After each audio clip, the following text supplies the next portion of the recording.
Well, good afternoon, everybody. It's the noisy cast. Yeah, I don't know how loud mine is, but I can hear yours running in the background. What's up, guys?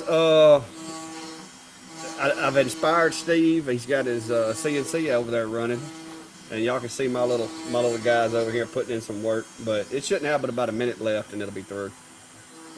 I'm still learning how to time these CNC jobs. As a matter of fact, it sounds like it's wrapping up now, so maybe my background noise will go away. How are y'all? Looks like all the usual crew mostly is here.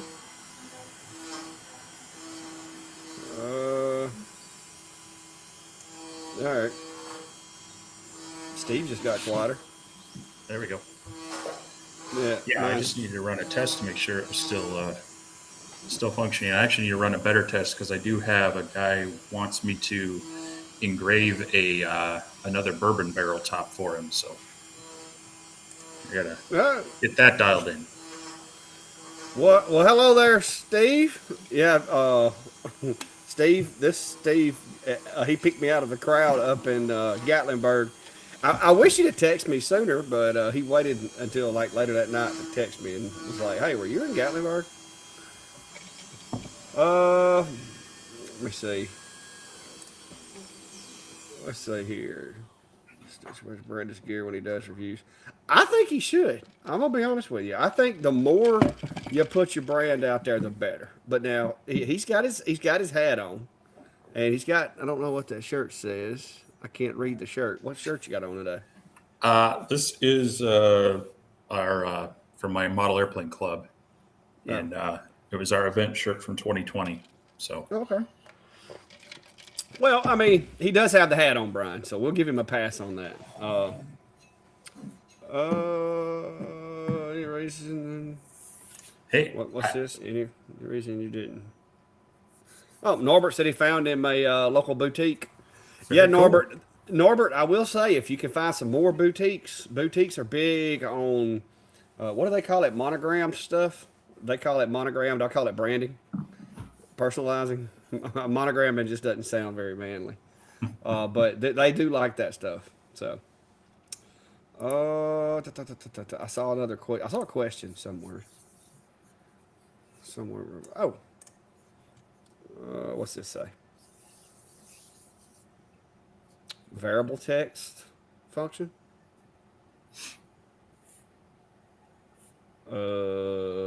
Well, I mean, I just picked the text size I wanted. Like, I mean, I must be missing something. Is there a variable text function that I'm missing that I should have used? Uh, well, let's see. I mean, they always add stuff to Lightburn, and I'm always finding stuff I didn't know existed. So I don't know. I don't know, VT. If I knew what that was, I might could give you a good reason why I didn't. But since I don't know what that is, I really don't. I really don't know what to tell you. I picked a. I think you're saying, is there a setting where you can set it to like keep the text in a certain size criteria, and it'll vary the size? Is that maybe what he's talking about? But no, I had to stack a couple of those names because the baseballs I didn't do them with a chuck or a rotary, so I couldn't go too far.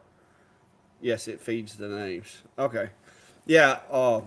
I wanted them to be uniform font size as far as the height of the font. That was just the way my OCD kicked in on it. So I wasn't worried about the length of the names as much as I was the height. And so I just went with the same font and spaced it however I needed to get it in my work area. So, Norbert, that's going to be a hard one to figure out, but you'll land somewhere. I think that's everybody's biggest struggle is figuring out how to price things. Uh, Well, it's always easier to go down in price than up, but you don't want to give them sticker shock at the same time. So you got to make sure, if nothing else, you're okay with how much you're making. It's going to vary market to market and store to store. yep, just got to make sure whatever you're making, you feel like it's worth your time. That's the only thing I know to tell you. Make sure that whatever you do, it is you feel like It's worth your time. Let me get my photo streams going here. About forgot. Steve hadn't got his TV behind him anymore, so Hey, it didn't remind hey, me. but I do have some big news. I have an addition to the shop tonight. I've got some air conditioning. What? Oh, that's not air conditioner, bro. That's an air stir, is all that is. No, actually, I actually have a phone consult with a local HVAC tomorrow. Um, they're going to give me a call. I kind of gave them the rough specs of my shop here, you know, dimensions, makeup of the shop, and whatnot. And I'm going to talk with the tech tomorrow to kind of go over kind of some estimates of pricing, and then if I feel it's affordable, they'll come out and give me a more detailed cost on it. So it's I'm at least I'm at least looking into it. Well, that is great news. I hope it works out for you there. We had threatened to start a GoFundMe account for an air conditioner for you. Let's see Well, I what haven't hash- gotten the quote yet, so and the ones I've gotten from other contractors for things like concrete, anything else, I'm bracing for some sticker shock. So Yeah. Well, I know a guy that's really good at it. He would probably cut you a deal, but that ride would probably be a little bit. That would probably get your discount thrown out. So, yeah, I know a few guys that they just aren't local to me, unfortunately. But yep. Well, Norbert, that's one good way to get them hooked is to do projects and then donate them. I've gotten a lot of customers that way. Matter of fact, I did that just a little while ago. I got some new pins. I don't know if y'all can see them. They're right behind me, but those two big boxes right here. This box is slapped full of ink pens. So what I'm doing is I'm making some. These are just some of my demos, and I'm making them to kind of just put out there for people to see, put them on Facebook or whatnot, and hopefully I'll sell a few. So we'll see how that goes. But that's one approach. I've gotten a lot of customers that way. Yeah, Brian, I'll figure this variable text thing out. I'll see what you're talking about, and and see what you're talking about. yeah, Norbert, Oh, so it's like you upload a CSV or a spreadsheet and you just click next. Oh, I got to learn that one. Okay, um, yeah, yeah, a big tip: don't try to compete with Hobby Lobby or Michaels on anything they do that someone can buy in store, um, and definitely not on pricing because believe me, they're not paying someone here in the U.S. to make that stuff. So, uh, yeah, you want to be looking at the personalizing, how you can make it local, how you can upscale it, and then that's where the value in the retail is. So, yeah, yeah. The only problem that I do see with that variable text, the situation that I had, is the names were sent to me in a screenshot. So either way, I'd have had to type them. So I don't know that it would have been a big time saver on that particular job, but I will learn that for the future in case I get like an order of 100 pins with different names on them or something. I'll have them send them to me in a spreadsheet or whatever format I need. I'll be looking into that. You're the second or third person that's mentioned that to me. So, uh, Norbert, you're always going to be higher than retail. I'm higher than retail. I mean, you can go on a lot of these websites and order stuff, and people will pay you a little more to buy local and to actually get to interact with a human being instead of having to do it through the internet a lot of times. So you just have to fish it out and figure it out. Hello, Diet Do Man. I think that's the first. That's the first time I've seen that name. So welcome, if it's your first time. Uh, yeah, Chris agrees. Freebies can generate customers. Uh, Brian, seconds. Let's put it that way. It takes seconds. Uh, I haven't actually timed it, but it's only a few seconds because the speed is just insane. Matter of fact, I'll tell you, I've had to start using a material library, guys. Things have gotten out of hand with all the numbers that I have to remember. But I will tell you that the speed that I run on those cards is 10,000 millimeters a second. So do the math. It don't take but a minute. At 10,000 millimeters a second, 2 passes, it don't take long. Oh. Uh-oh. We got one. Got a problem. Saw Gotta get that. on it. Just put it together. It homes to the left, rear, no matter what I do. Would you like for me to send you a working, well, is it extended or standard? So say I can send you a working file, but you're going to have to change it. Unless I still have the stock one.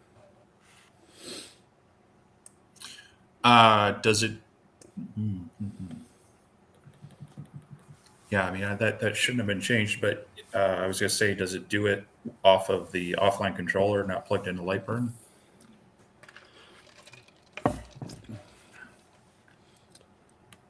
And my question was going to be, does it move appropriately? Is it just the home that's giving you problems? That would be my question. Either way, me and Steve can tell you which switch you need to hit. Because I know what he's thinking. He's trying to decide if it's light burn or controller related. I'm trying to catch up on the comments. If you see that one, let me know. Well, it sounds like I need to send you some measurements because you don't have Yeah. a sculpt one, do you? No, I don't have one. That's why I don't make a jig for it right now. All right. Well, you let me know what measurements you need, and I'll get them to you, We'll get and then together you on can that. Or then I I can can test send, it out for you. or I can send you some of my files, and you can throw it together. You can make one. Let's see. It does it from both. Okay, so it's gonna be in the controller itself if it's doing it from the offline controller as well as Lightburn. So it does it frame like if you put something out there, does it frame appropriately, or if you tell it to move left or right, does it move the way it's supposed to? It's only doing that during the homing process.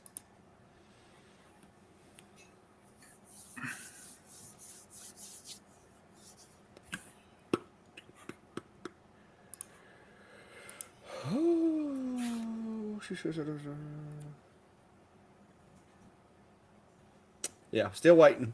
While we're waiting for an answer on that, yeah, it's still.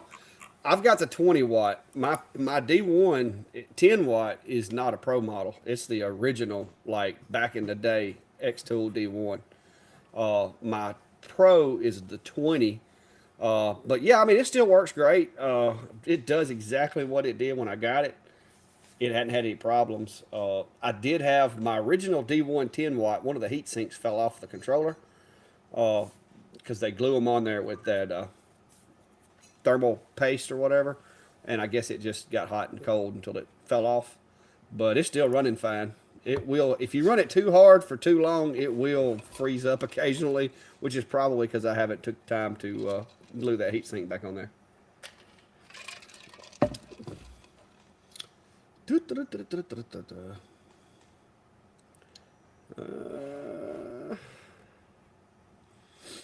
Yeah, Norbert, you can even if she doesn't want to buy the stuff from you, you do what I do with Peach Park is I have a display that I provide all of the stuff for the display at like half price for what they sell the stuff for, and I keep it stocked, kind of like the guy with the potato chips at the gas station. I go, which I don't do it right now. I let Klein do it. Klein makes the keychains and the magnets, and he keeps it stocked to get him a little bit of money for his shop, and that works out really well too because then basically if things don't sell, they're not out any money because they're just basically giving you your money back for what sells. Boom, boom, boom, boom, boom.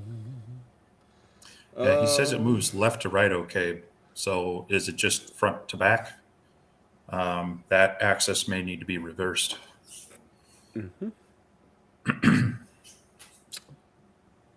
Should we go in Lightburn? I'm not hooked up to a laser, so you'd probably need to do that. Let me power up the Atom stack. We'll show you so that I can actually look at the controller. Let me swap over to my Atom stack. And I'm gonna go ahead and go to screen share here.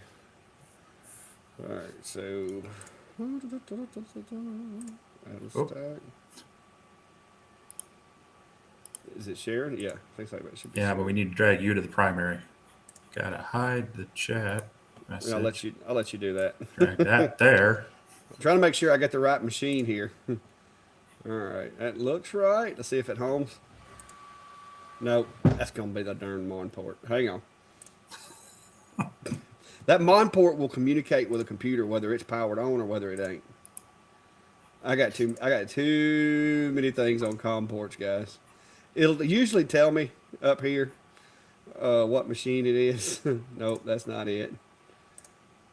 And I keep moving stuff around. Oh, oh, oh, wait a minute. Oh, that's it. Okay. All right. All right. So, which axis did he say it was? Left and right is okay. Front to back is the one that's messed up. Which is going to be Y axis, correct? Assuming that he's got it oriented correctly. All right, you're going to need to go on your machine settings, which is let me back up. Go to edit, go to machine settings, and you're going to get this little pop up, and there's this little button right here, and when you click that, it's gonna tell you that you have to be careful. Now, I recommend before you do anything, saving your current configuration to file. But if you'll scroll down here to Y pin direction invert, that's probably what's going on with it from what it sounds like. Worst case, you can go back and flip that the other way if it doesn't fix it. But if you invert the Y pin, that will change your direction up and down right here. Just do the direction invert. See if that fixes it. And if it doesn't, we can come back in here and look at some other settings. But anyway. Woo, full screen.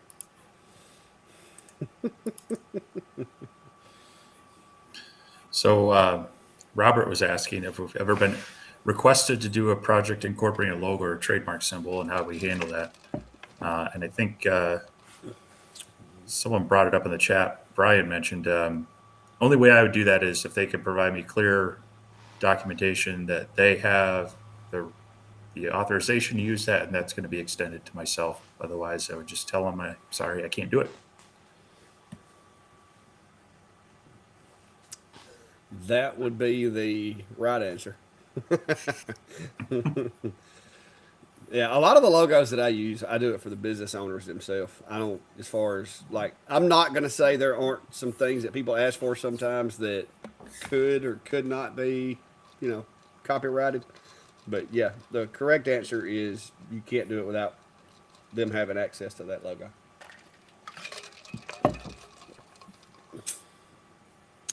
But let us know if it works out there, Gillian, if that works. Yeah, he got a little upset when he was sanding, and I snuck over to my box and grabbed my big like 2.5 inch Clack Shack logo stamp and leaned inside the box and smacked it one good time. He just kind of looked at me, but I mean it was built in the Clack Shack, so I mean, and I did my share of the work on that thing. There you go, Steve. There's your technical question. What? We clicked on different ones. I didn't, There you go. So the minimum height, as far as from the when dealing with the camera, is really where the camera is going to be when you're using it to your work area. So if your camera rides on your lid and moves around, it needs to be closed, and wherever it's going to set over the board, that's where they're talking about minimum height. It's great when you can have that stationary, because any movement, even on a hinge, it's going to introduce a little bit of play here and there. So if you can get it stationary and not moving, that's really your ideal setup. Some people actually have them outside the enclosure if it's shallow, and then it shines down in there while it's open, and then they close the lid. But it's really going to Yeah. be from where the camera's at its position, ready to do its work. Yeah, and another thing too, your minimum height is going to depend on the type of lens on the camera, whether it's a flat lens or a fisheye. I run fisheye lenses primarily now because I have found that they work pretty much in any configuration, whereas a flat lens requires like 20 to 24 inches to get the entire work area, typically. But these fisheyes, they they're pretty awesome. I like my fisheye cameras.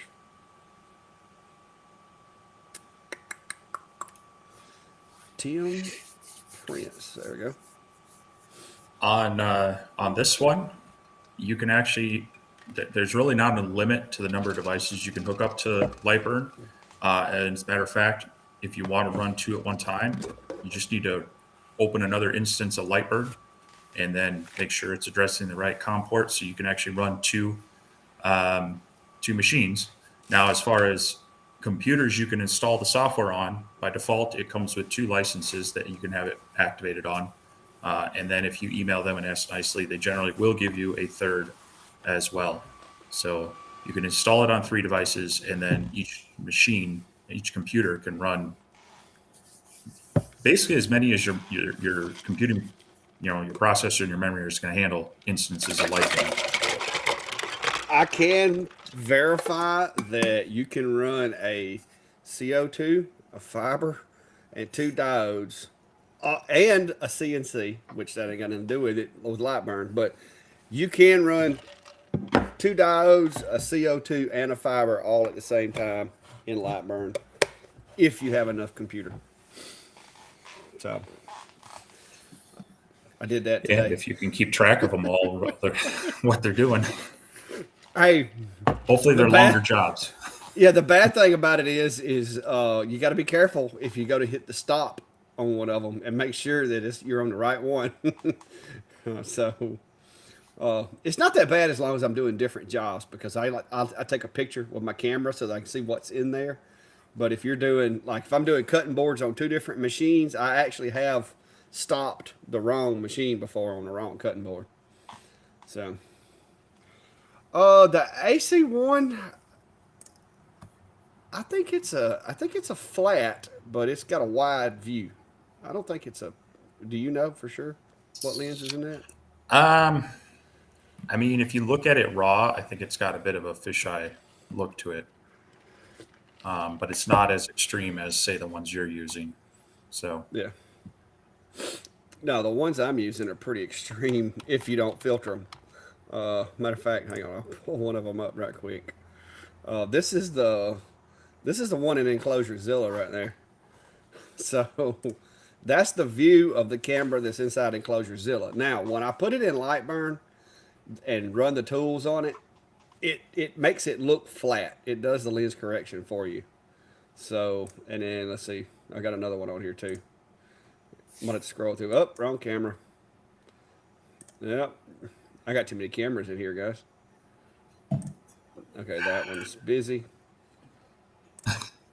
Yeah. So that is actually the Atom Stack AC1 right there. That's the camera that we're looking at. So it's a pretty wide angle. yeah, That's my little. that's what. Yeah, so it's wide angle, but it's not looking very fisheye. Yeah, that's my over the table camera here. Oh, crap. For those of you that don't know, I'm having a issue with a vertebrae, and that son of a gun just caught. Oh my goodness. Ooh. Oh. Oh. Fire shot down my leg. That ain't good. Went for an MRI Friday. I'm hoping they'll tell me what's wrong with that one and get it fixed. That hurt. Yeah, the only one I've got is I've got it locked in because I did start Lightburn up a while ago. But my other one is currently engaged. I can't close Lightburn for a minute though. But yeah, but I'm running, like I said, I'm running fish eyes pretty much That's all I buy anymore. I think they're 156 degree fish eyes. They're not the 180s, of course. So Jeff's asking about the 40 watt from X Tool, and I don't believe either of us have had any chance to work with it. But Yeah. what are your thoughts on it in general from what you've read? No, there's the other one. I got it freed up. My only problem with the setup is both of my D1 Pro is a 20 watt and it runs and it works. So in order to use the 40 watt module, I'd have to sacrifice my 20 watt, and I just can't make myself do that. If it was a 10 watt, I probably would, but not with it being a 20. So that's my hang up with it right now. Now, if I had a 5 watt Pro laying around, then that would be a bad idea. But I've never got to play with one, so I can't say for sure. Yeah. When you set these cameras up, now I don't ever when I set these cameras up, I don't do the presets. I put it on. I go ahead and do the full configuration using the tools. I do not use the presets. I've had zero luck finding a preset that works like I want it to. So.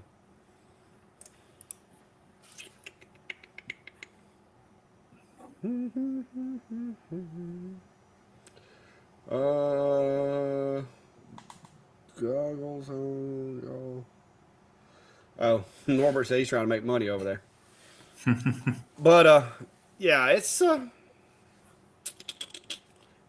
I would normally be working right now, but y'all would hate the noise. Oh, and it's a trick question. Why is everybody always trying to nail me down on a specific machine? Uh, I'm gonna go ahead with the traditional IT answer on this one. It depends. It depends on what I am doing, to be honest with you. I have found that X Tool or Tour, Two Trees, Aether, Congro, Niji, all of these different machines, they have strengths and they have weaknesses. One of the problems, the only really big grumble I have with X Tool is that the way they've got their cable management, if you're not careful, that cable will drag your material out of the workplace, out of the workspace. I really wish they would fix that. That's my only big complaint with the X Tool. Uh, you know, Atom Stack doesn't have that problem. Acer doesn't have that problem. So each machine has its own problems. Me and Klein were discussing the other night with the Ortour, the LM3. If they had not have hung the stepper motor so far into the workspace of that machine, it would be a lot better because you have to be careful with that stepper or it will, as it goes back and forth, it will grab the corner of your material and slide it. So all of these machines, if I could take all these different machines and pick little factors and put them together, I could make a really really good laser.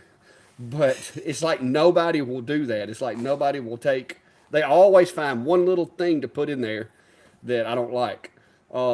Case in point, the Two Trees, the was it TS20 or whatever. Love that thing. It's an awesome machine. Can't take the cover off of it. It's got that metal shroud over the end of it that you can't take off of there. It's got autofocus, but that little pin, if you're not careful, will grab material and slide it around the workspace. The new Acer, Steve's going to figure that one out. It's a great machine, but you can't give yourself any more clearance on the head because of the way that it has that limit switch down there. So they all have their weaknesses and strong points. To be honest, my P20 is still like it has fewer weak points than other machines. Now it doesn't have a Power Z, which is nice. Uh, but if you're not needing to step down your Z as you're cutting, it's really not a concern. But I'm not really sold to any one machine. To be honest with you, I've even considered taking several of these machines and putting them together and creating my own variant because I could, maybe eliminate some of the problems that I have with them. So, what do you think about that, Steve? Um, yeah, I still have my 10 watt original non-pro, and I've got my 20 watt pro, and they are nice machines. Actually, if I'm kind of traveling, it's one of the ones I opt more towards because it's a little more compact. But the latest series of lasers coming out, I really enjoy having that automatic air on. Even though I run it almost all the time, even with engravings, it's one less knob to turn or forget and worry about. Um, and some of them, like the longer 3D one I did the review on, that's got a pretty big working area, like four.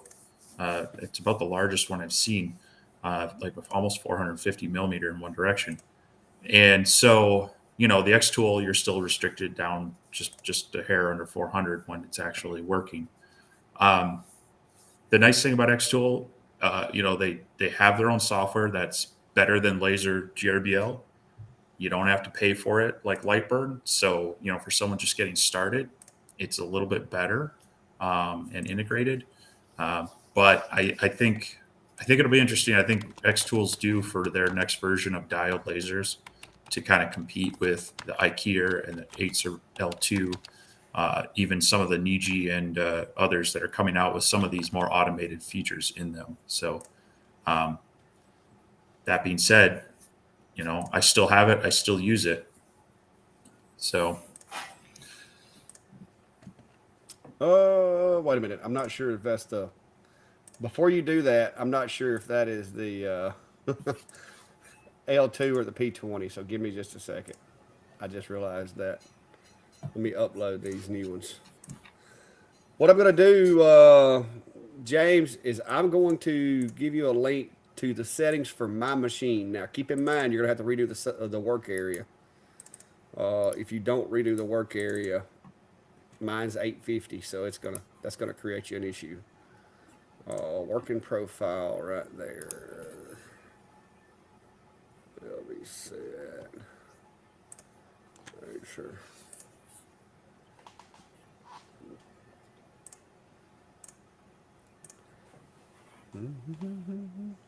Wait a minute. Where have you got your origin set to in Lightburn? I just thought about that.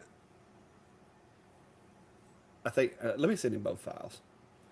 Keep it going while I get this done. so, um, yeah, ET is mentioning that they want to buy their modules instead of uh, repair modules. I assume we're talking about X Tool here, um, and that yeah, I think you're going to find that with a lot of them. They're going to want to send you major components rather than small parts. Um, that's kind of when you get into the aftermarket territory where you can start hacking the machines, and that's one kind of negative on X Tools. They lock their stuff down more that uh, you can't go in and necessarily make changes to the configuration very easily, which is good from a user not breaking their laser standpoint, but for someone who wants to tinker and play, it does kind of lock you out a bit. So, and yeah, they're going to want to make their money on upgrades and such. And I can't fault them to that necessarily right off the bat, but after a while, if you see it being too excessive, then you got to start wondering. But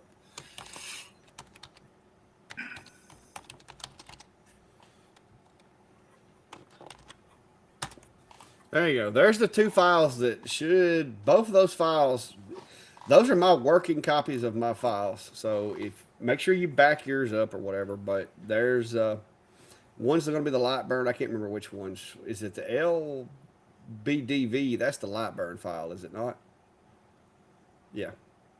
And then the LB set is the. I think that's the machine. Can't remember. But anyway, there's my two files if you want to try those, guys.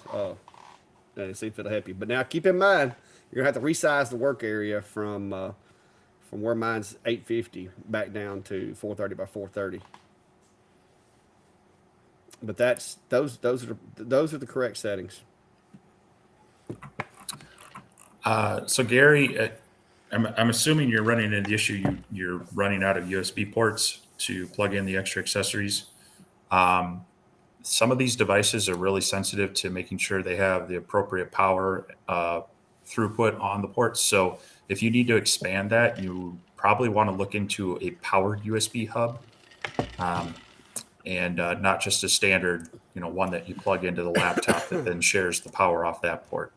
That can definitely help, especially on things like cameras or other the lasers that are going to be transferring a lot of data. Having that extra power on there to distribute to the various ports is going to be helpful. And it can help if you're trying to extend, you're trying to run a USB connection a little bit longer. Having a powered hub can help get you more consistent connectivity with a little extra length on your cables. But hopefully that answers what you're looking for. Yes, I can vouch for non-powered USB hubs are problematic with most of your lower end computers. So I had that problem as well. Da, da, da.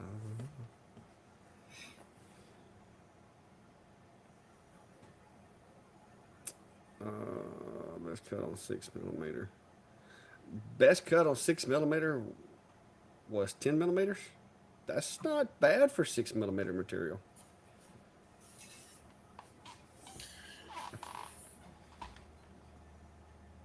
I don't think. Unless it's, yeah, well, yeah. I'm assuming that's 10 millimeters a second for cutting Yeah. 6 millimeter material. That's for a 20 watt. Yeah. Cheat Unless we're your. reading that wrong. Yeah, I think say unless it's 10 millimeters a minute, then that's that's not good. On let's see, what we got here.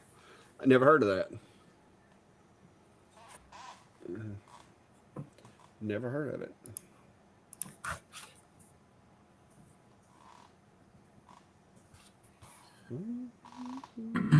Um,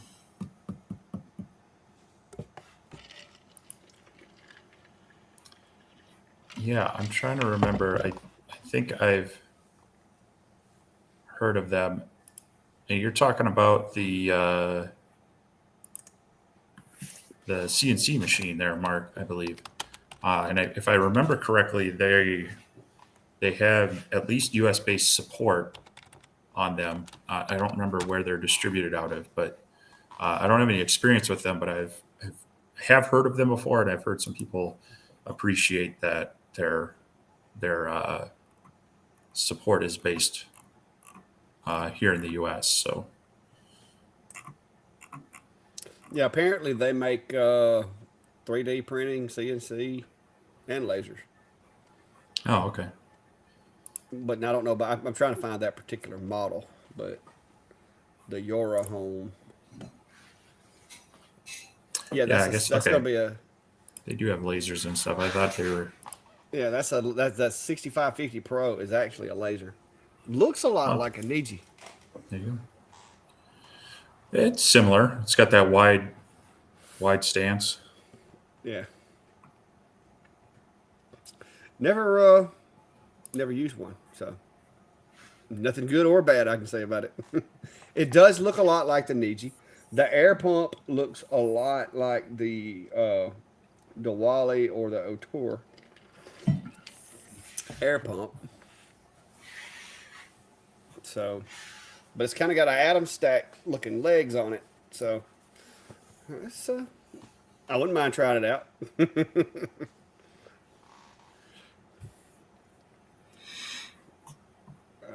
It doesn't say what the output. I'm trying to find the output here. Oh, it's got an expansion where you can expand it to 65 by 100 centimeters, which is 26 by 40. That's pretty big.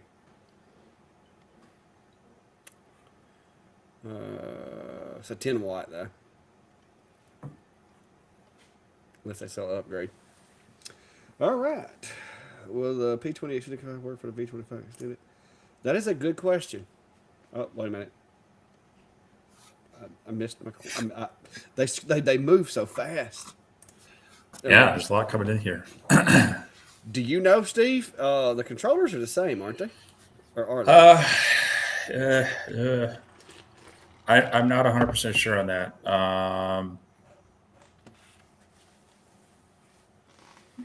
I mean, they may have the same the config might be the same, but the controllers might be slightly different to handle the extra power.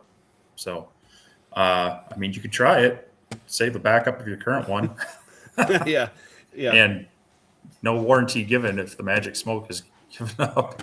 yeah. But I think my mouse just died. My mouse did just die. oh, Well, that's unfortunate. so Mark's asking, with all the diodes I have, do I still use my CO2? And when would I decide to use it over a diode? So, I've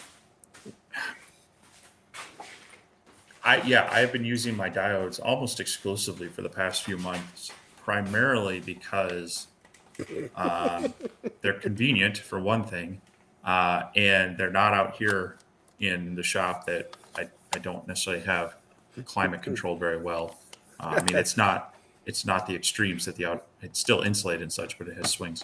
Um, but the big thing being is that I haven't had a project recently that didn't fit into the diode, and that's where I might opt for my CO2. The benefit of the diodes is that even as they're getting up at higher power, these 30 and 40 watt diodes, their spot size, their curve is still a finer point than my CO2. So I'm finding less and less reasons to use it unless I need to really cut out a lot of the same parts and can use a bigger piece of material. Um, so yeah, it's the convenience factor of the diodes for me have made me use them a lot. Now I have been entertaining, tuning this one back up and playing around with it more, both for some content, because I do get people asking questions about things related to CO2s that can't be explained on a diode. But we'll see. There's still the difference in wavelength. You get into, your acrylics, and the CNC is just better at it. It's faster. It gets a cleaner cut on the side, and it can deal with the clear and the translucent stuff. So, that's one of the big advantages to it. But yeah, I've been hard pressed to find a reason where I really need to go fire up the CO2 recently. So, Well, actually, I just used mine like the past 3 or 4 days. I've used it several times. I needed some little adjustable hold downs for the fiber, and I had some leftover translucent acrylic, and it looks really good on the black machine. So I cut me out a bunch of these on the Monport, and I think last weekend, I had a lady come down and was working on her machine, and she had a K40, and I was showing her mine, and we did a couple of little burns with it just to show her how one's supposed to work, because hers wasn't working.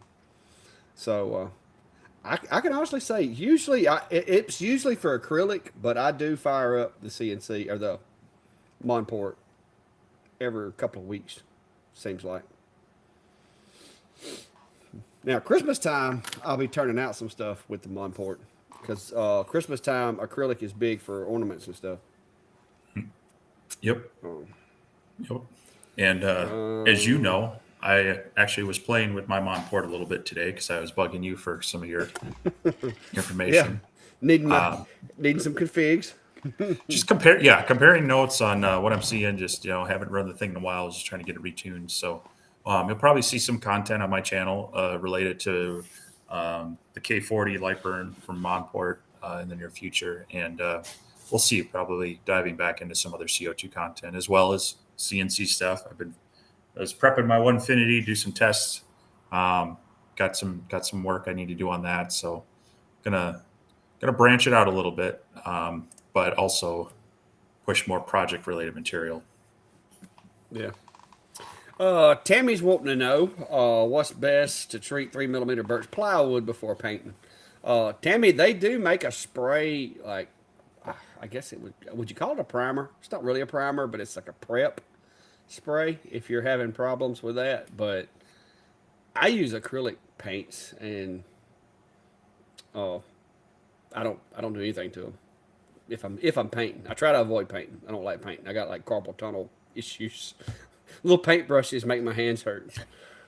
My Yeah, I joints guess are it all depends. messed up. Depends on what you need. If you're trying to make them more solid and not have like the grain and such pop through, then I would use any sort of, I mean, just like a spray on poly is going to fill that in and not soak into the various grains as much. So probably just a matte finish type thing like that, something you can lightly sand afterwards and go. But otherwise, yeah, you can lean into it. The other thing, if you're really struggling with that, and you don't want the extra work. If you can get a good source for, there's a craft plywood like light ply and or basswood is going to be a little more clear of grain, and then it might not show through so much, and you could maybe skip that step altogether. So There's a big conversation about me needing bigger hands if I get a rat. Okay, so hey, if your mouse comes with one of these things, it can't die unless your whole laptop dies. yeah, but this one's nice when I'm testing machines because I can actually use that screen over there and take the mouse with me. Which I've actually got a Logitech keyboard over there too that I can use. Yeah, I've got one of those. I've got a couple of them. They're just the keyboard touchpad combos. They're wireless from Logitech. They're really small and easy to port around. So I've used those on various machines.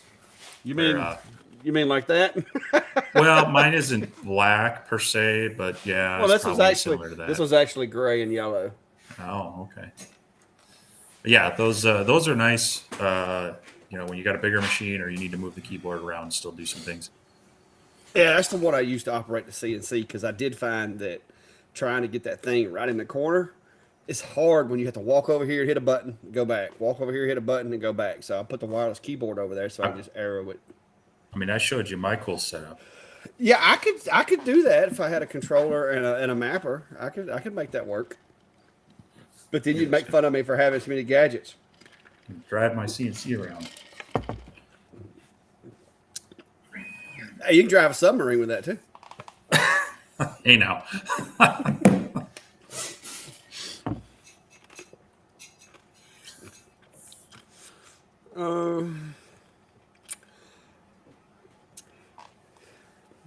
Yeah, I tried doing some silicone watch bands with the fiber. That doesn't work real well.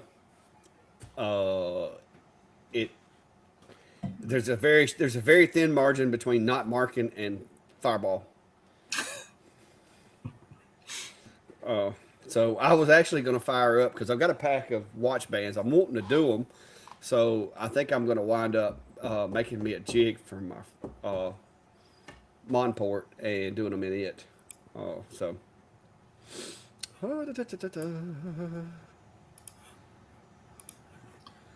Does your fire what? You talking to me? No, that would have to be a cutting machine, not an engraving machine, to be needing all that.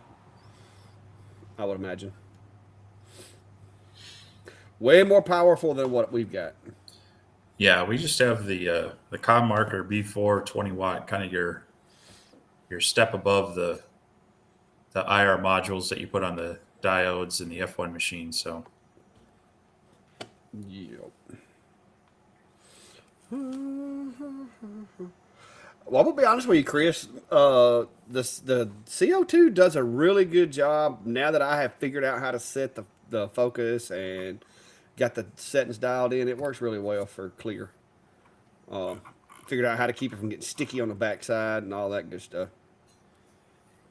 Yeah, Brian, I got a big thing on the wall over there, slap full of AA batteries. So I just put some new batteries in it. I had noticed it had a little red light up here earlier, and I thought that just meant that it was good to go. But apparently that meant it was dying. Hello from Bruce there from South Carolina. There's old Alabama barbecue bullets and big rigs. Kind of like the show and tell. Yeah, we got some technology. Steve's got his controller over there. He was showing off how he can like basically move his CNC around with a controller before the live started, because we were both running CNCs at the time. Well, I'm fortunate, Chris, because my computer that I'm using right now has about 20 USB ports on it altogether, I think. And I've got one, two, three. I've got three hubs. So I got a bunch of them. I got USBs everywhere. CO2 and crosshatch is the way to go. Yeah, I think it's going to be if you're talking about for the silicone fiber. Like I said, fiber will remove the material, but there's a thin threshold between not doing anything and it just burn a hole through it. So, but now I did buy the cheapest bands you could buy just to play with.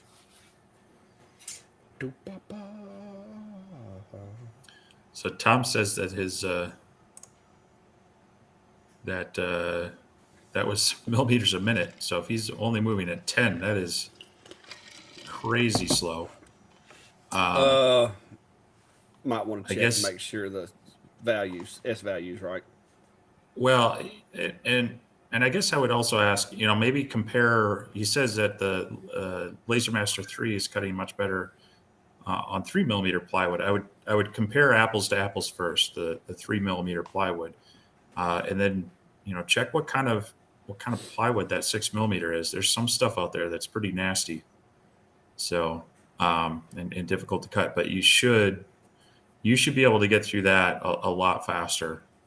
Um, I would say if you're millimeters per minute, quarter-inch material on a 20 watt, you're going to be in the 300 to 400 millimeters a minute range easily, assuming you got air assist and such. So, Yeah, 5 to 7 if you're doing millimeters a second, depending on the machine and how clean it is.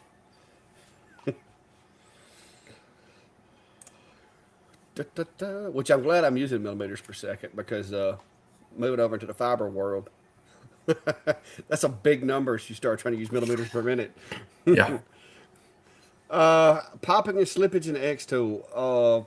Check and make sure your timing linkage, the little bar that runs from side to side, check and make sure that you haven't slipped a belt and got your timing off. The popping typically is going to be the belt jumping teeth, and most situations the timing linkage is going to be the culprit causing that. So there's a rod that runs all the way through from one side to the other, and it has two little grub screws on a connector.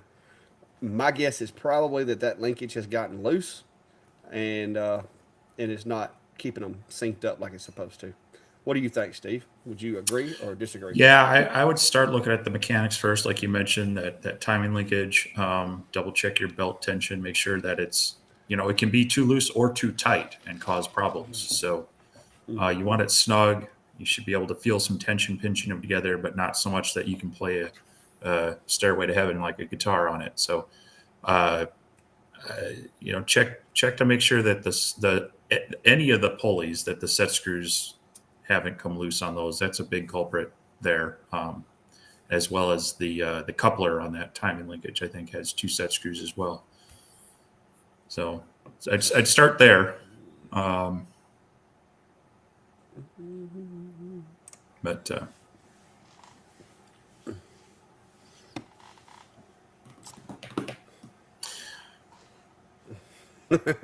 That's another one of those. It depends. yeah,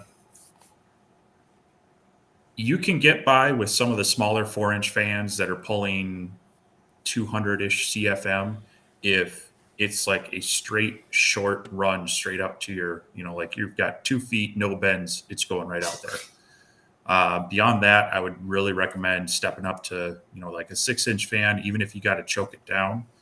It's going to have a little more airflow moving through. And you can get those.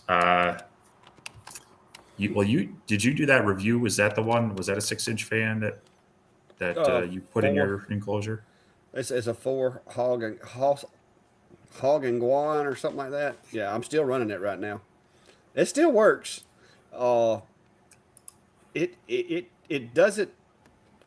Let's just say that it doesn't like instantly remove all the smoke as soon as the burn's over with. But if I wait about 5 seconds, then open the enclosure, it's completely vacated. But now you got to think of with this enclosure how many cubic feet of air it's having to move to get all the smoke out of there.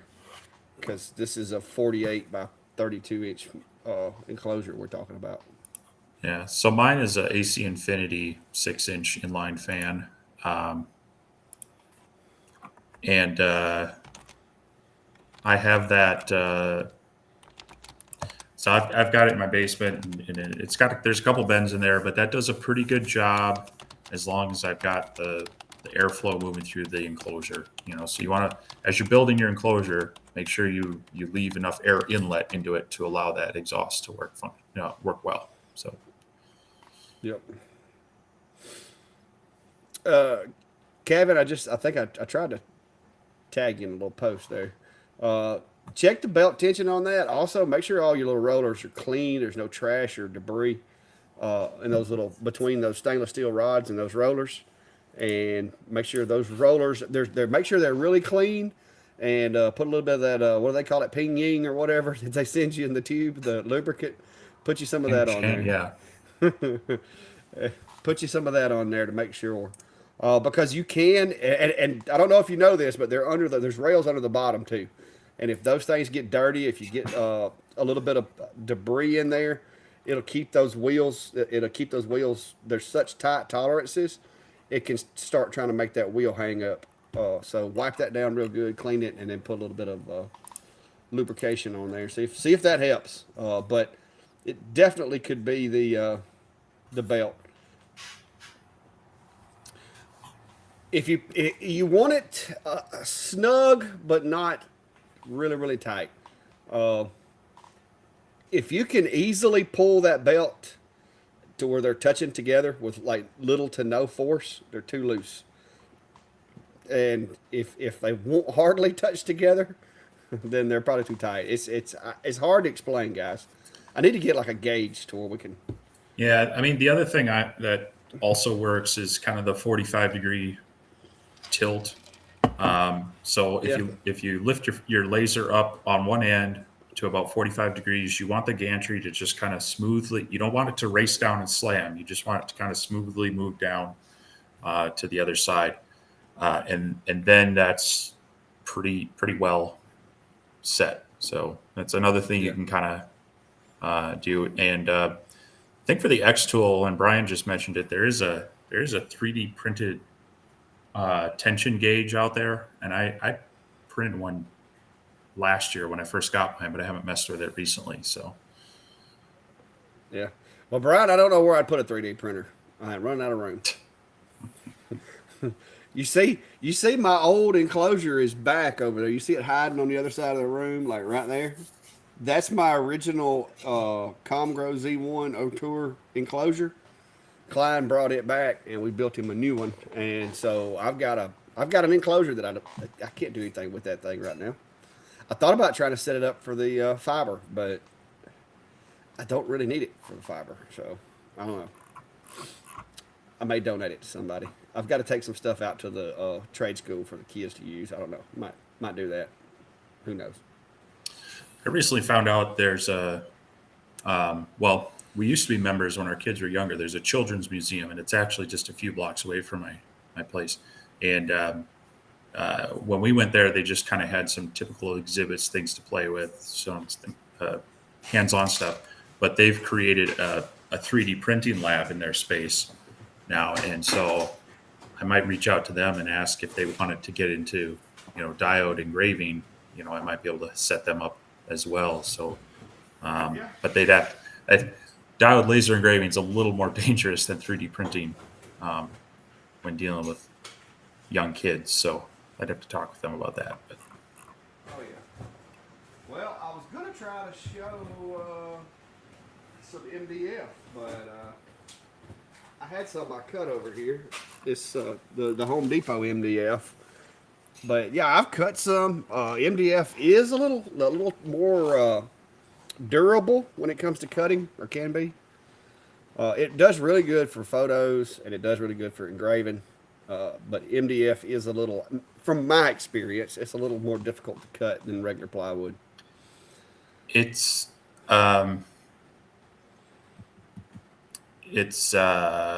also two things I don't like about it, because I used to do a lot of MDF with my CO2 when I first got it, because it was easy to source. I could get 4x8 sheets at Menards that cut really well, but it smells worse than regular wood because of all the extra resins, and then that also leaves more a stickier, more debris and mess on your honeycomb and such that just seems stickier and harder to clean than the typical stuff. So Yeah.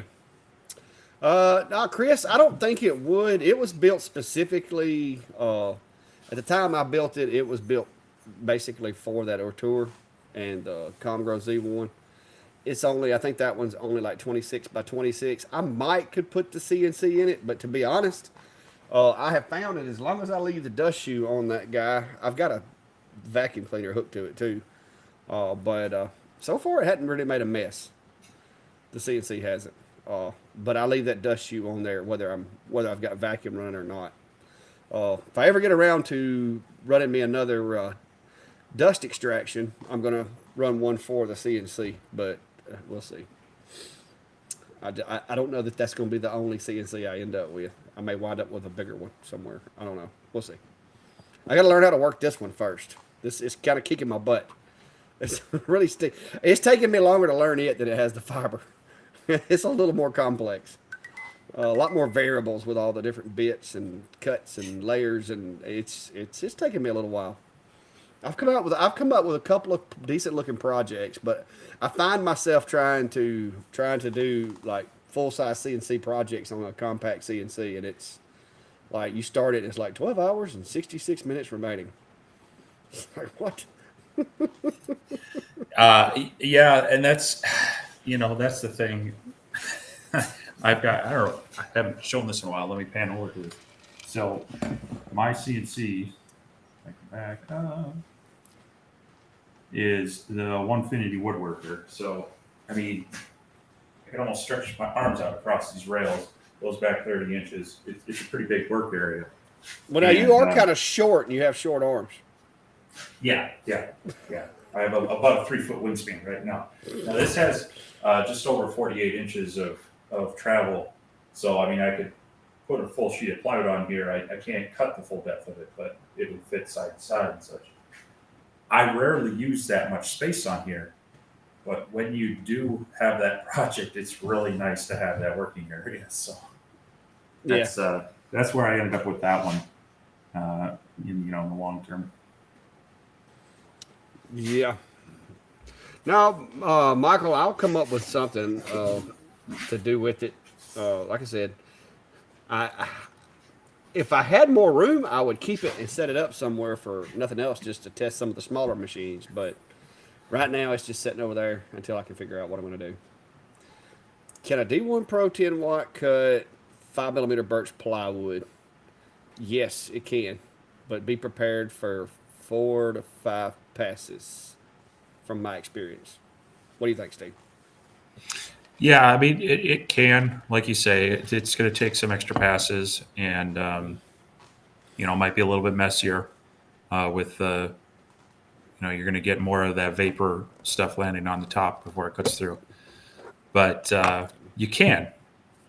But if you're going to do it a lot and you're looking to make money on it versus just having fun and a hobby, might be a reason to look into a 20 watt module. Yep. Yeah, the 20s, right now, the 20s kind of the sweet spot as far as economical and practical. You know what I mean? I think the 20 is, if I could only have one laser, it would be a 20, because you get like several different features as far as you can cut faster. You still got clarity to engrave and do decent, engraving work, and some other stuff. Somebody send me a message.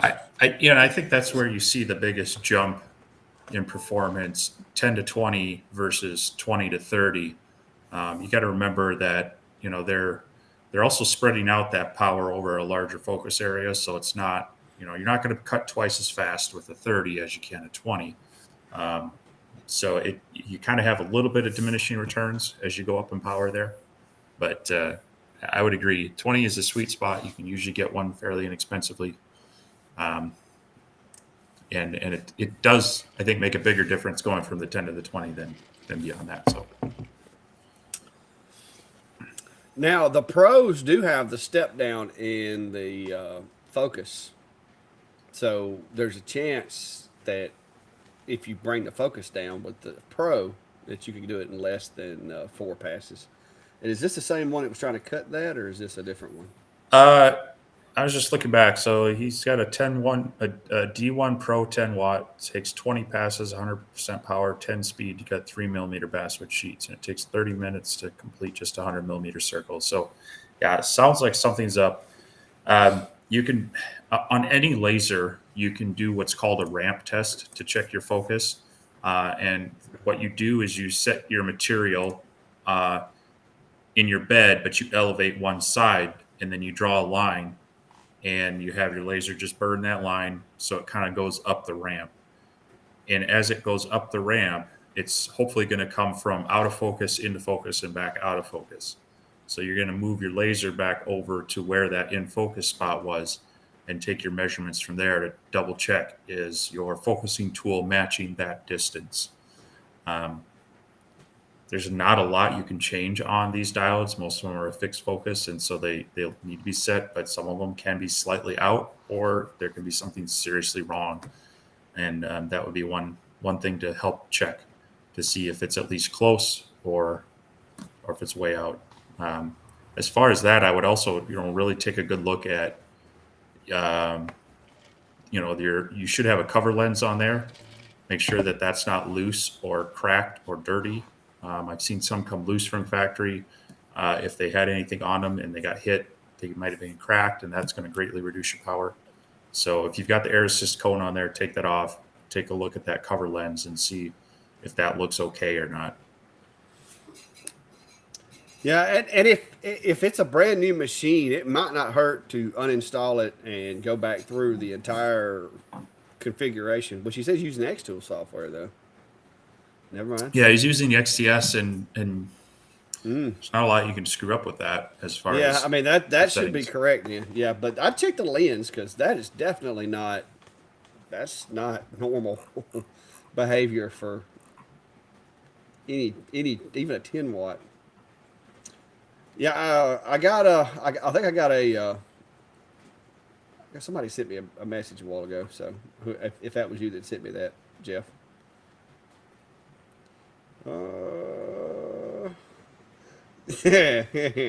Ha ha ha, Brian.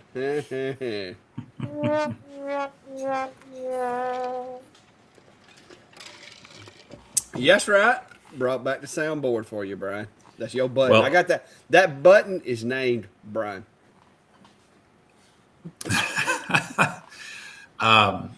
yeah, and you've got that nice Sane Smart. What's the 4040 Pro? Mm-hmm. It is kind of like a miniature 150. And as far as someone looking to get into CNCs, now I haven't used that one personally, but from what I've seen from other people and David playing around with it, if someone was wanting to get into it, you can get some smaller ones that are cheaper, but I would kind of maybe have them shy away from that a little bit and look at kind of that grade. That Sane Smart 4040 Pro is kind of about the smallest, but it's also got a good rigidity. It's got some upgrade options and such that um, you won't be fighting a kind of a weak machine that's too small for you.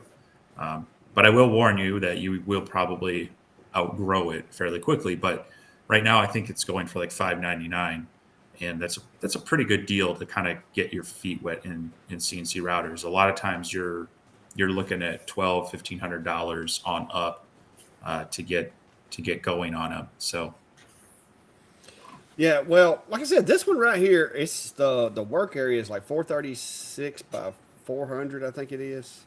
So it's not huge, but the way I look at it, all of the principles are the same for this machine as they are for the one that Steve's got.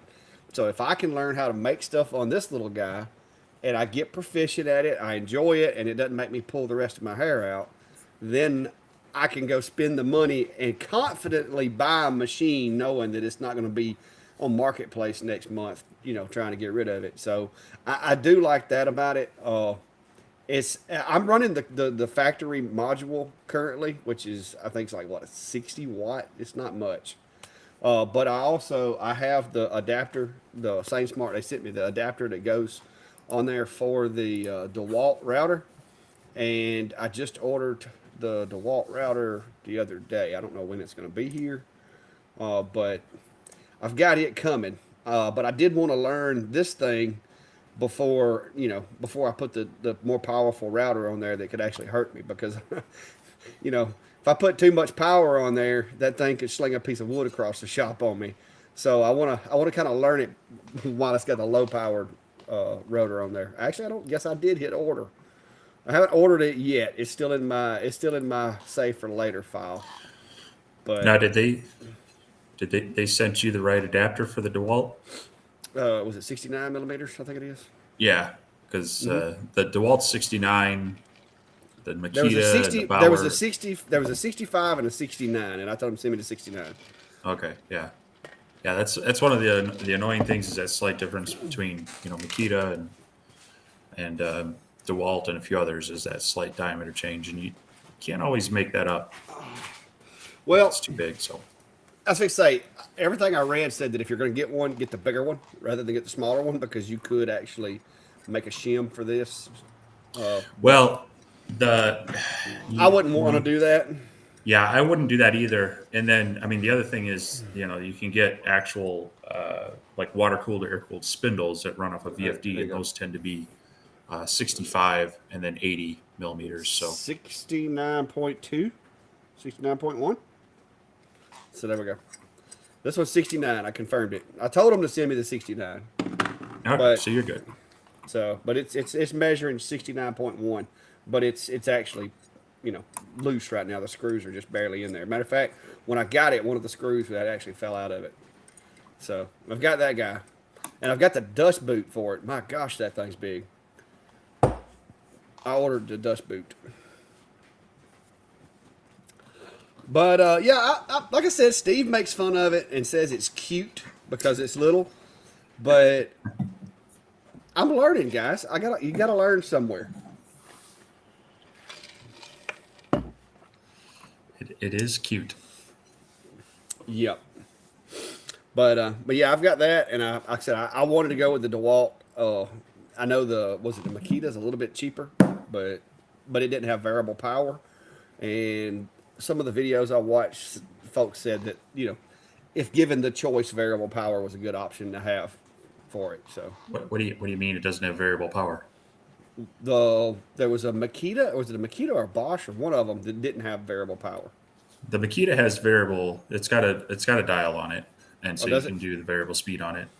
Okay. The one thing I've cautioned people against also, if DeWalt knows that you're using this on a CNC, they will void your warranty, whereas Makita will still honor it. So Yeah, if I tear it up, I'll deal with that. But the one thing that I do want to do though, because I have found that instead of having to turn the DeWalt on and off, I am going to get me a DC to AC relay and build it into my table so that I can still turn the router off and on using the software. And I've been looking at that, and so I'm going to order me a DC to AC relay and wire that thing up. Put a switch from my router. well, I've got a full setup for a water cooled spindle for mine, and I've got the relay or I've got the VFD, I've got the adapter board so that I can actually control the speed through the CAM software, and then I'll have a relay that'll turn the dust collection on when the VFD spins up the spindle. So it should be, I shouldn't have to touch any power connectors on there. But I gotta finish all that. And the lasers have been taking my time this past year. So Yeah, see, this is my second project I made. This was pretty cool. This was actually some wood. My wife sent it out here to be burned, and it was an old like piece of shelf or bookshelf or something. And she told me to burn it. And so instead of burning it, I chopped it up into little 12 by 12 squares, made some practice materials out of it. Because it's not quite MDF, but it's kind of, I guess it would be, maybe it's like, I don't know, low density fiberboard, because it's more like particle board, but it actually engraves. It's been a pretty good practice medium. If I tear it up, it's not costing me any money because it was going to the burn pile anyway. So, do do do do do. Well, the only problem, Brian, with this, I don't want it to. This thing uses like a laptop power cable, so I don't know if it would. I don't. It's not the same as like the ones for skill saws and stuff like that. So, everything I've read with the Sane Smarts, everybody's advising doing the DC to AC relay, because you can just pull the wires that feed the motor, and then put the relay on the back of the machine and do it from there. So that's probably the approach that I'm going to go, because I found a couple of cool YouTube videos on how to do it. That way I won't mess anything up. YouTube videos. Yep, Who watches those? I do. That's where I learned how to do a lot of things, man. Fox Alien. That was another one I had looked at. Uh, I'm not against it. Like I said, it just depends. I can't afford to buy all these machines and review them. So, but I do know too that SaneSmart actually makes a laser module for this one that goes with the factory. It goes into the factory little spindle holder. So what I have thought about doing is ordering their laser module, and that way I could take the wall off and then put the laser on, because I'm going to be, cannibalizing that little module that's on there now.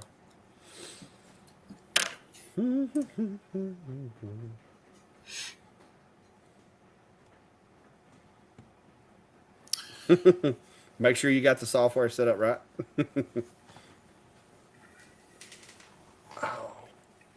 Yeah. So honestly, I would start with some material tests on it. That'll help you kind of see what it's going to do. I've got a nice video on that within Lightburn. I don't remember. I think you can download some for XCS if that's what you're using, but that will definitely help you both for engraving and cutting to see some settings.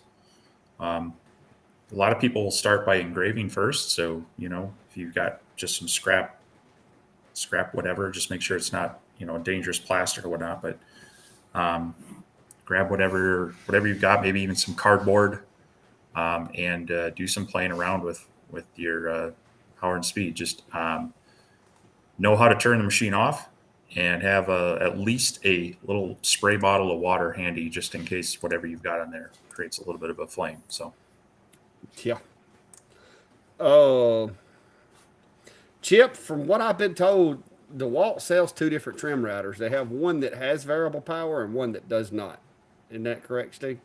yep. Was it the DP 661? I think it is. DWP 661, I think, is the one that has variable power.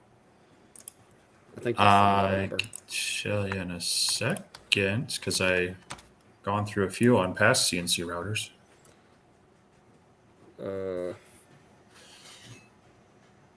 It's the DWP 611. That's variable speed, 1.25 horsepower router. Yeah, that's the one I've got in my cart. My dyslexia kicked in. I called it 661. I think. But but yeah, it's I think they sell one without it, but I know that particular one has a it's kind of like my sander. My sander has that same little setup as far as the switch and the speed controller and everything on it.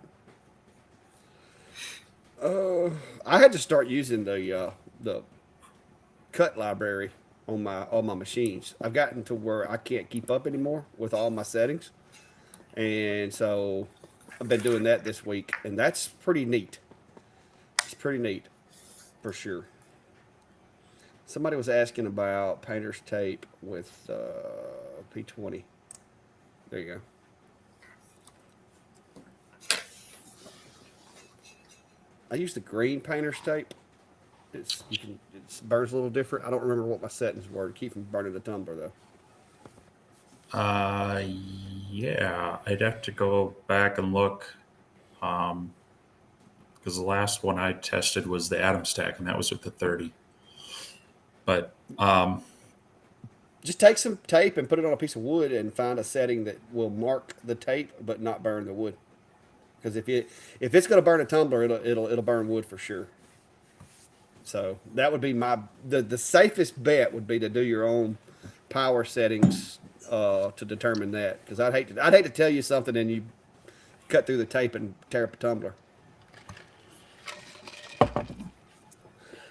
Now, if you want, I don't know if I have any out here, but Ooh, if you need some inexpensive fodder for testing that, I picked up some stainless steel tumblers at Harbor Freight for like $6 at one point, and so that's what I use. I have a few of those. I put some tape over them, and if I go through it, then it's not a big deal. It's only a $6 tumbler. So I don't know if they still have them, but um, if you've got one local, something to check.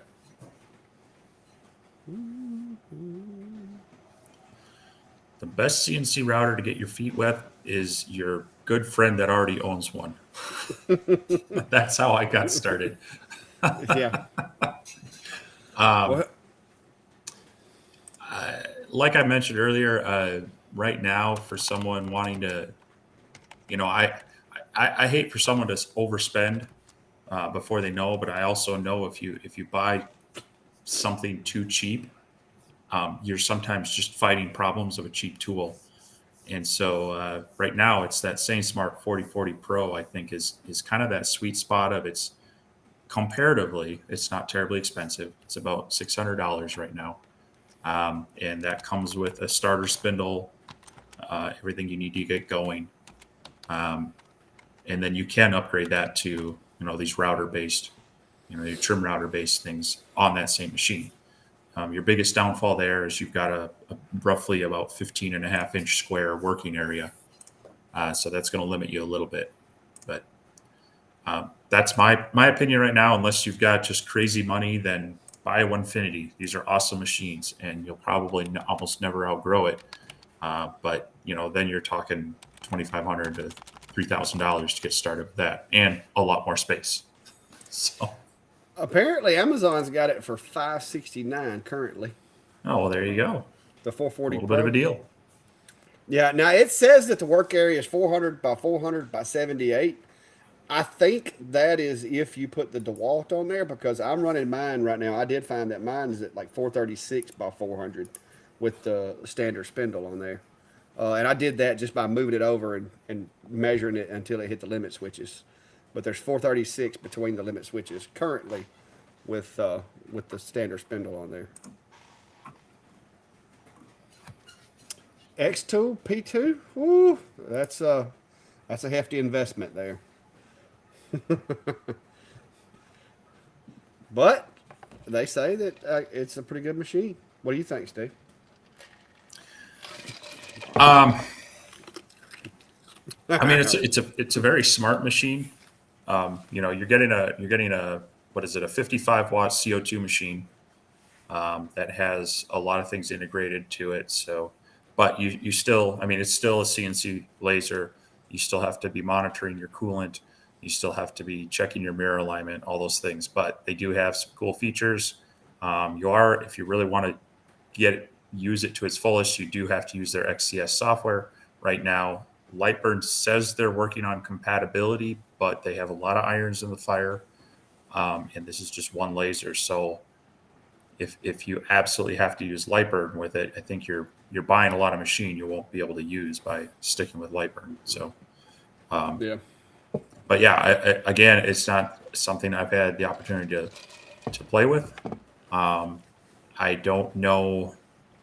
Some of the reviews I've seen are pretty good. Some of them go into details about some plausible concerns about, they're using the same wheels as they are on the D1s. And I don't know, I think at higher speeds and whatnot, that might cause me a little bit of concern over actual linear rail and such.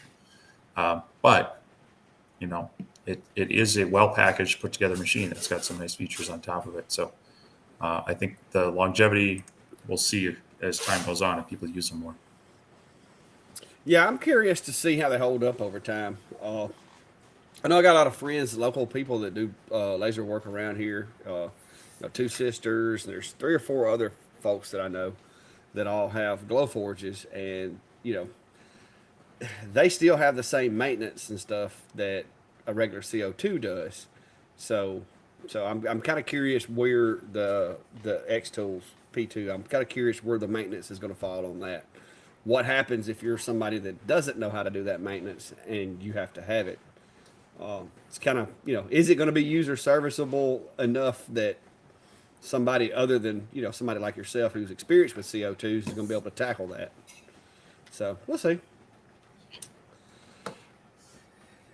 Anyone heard? I haven't, Chris, but I wish they would hurry up because I already know how to work Lightburn. Bob says, call me. No, I don't. I have never seen one of those machines, Bob. Now I can work on just regular CO2s because I've actually had a couple of those over here to work on. But as far as the P2, it's a different animal the way they've got it put together. And I'm guessing by the size of it that there's a lot of stuff crammed into a small space. Yeah, that's one thing that um, that one of the big things that's a concern with CO2s is at least this style of CO2 that they're running with. It's a liquid cooled tube. They do have their built-in reservoir and pump. Um, but I mean, I've got my big machine, and I've got a 60-watt tube. It's not much bigger than theirs, and my chiller is probably about a third of the size of that entire laser to maintain temperature on that. So I, the other thing is that you do have to, you know, it's a sealed system, but you still need to replace that water from time to time. So I'm not sure how they've worked out the drainage on that. I know a few people I think have siphoned theirs out and replaced it, but yeah, I think long-term serviceability would be my one concern. Now, the nice thing over Glowforge that they've got is that it's not cloud-based software. You can use it offline, and that was one of the big gripes with Glowforge. But I think with anything, they've got a big enough customer base. Even if Xtool doesn't approach some of it, there's going to be a good aftermarket accessories that probably percolate up from that as well. So, Yeah. Well, I would, like I said, I'd love to see one, but it's really not in my budget. So, not right now. I got other things I need worse. Bigger shop.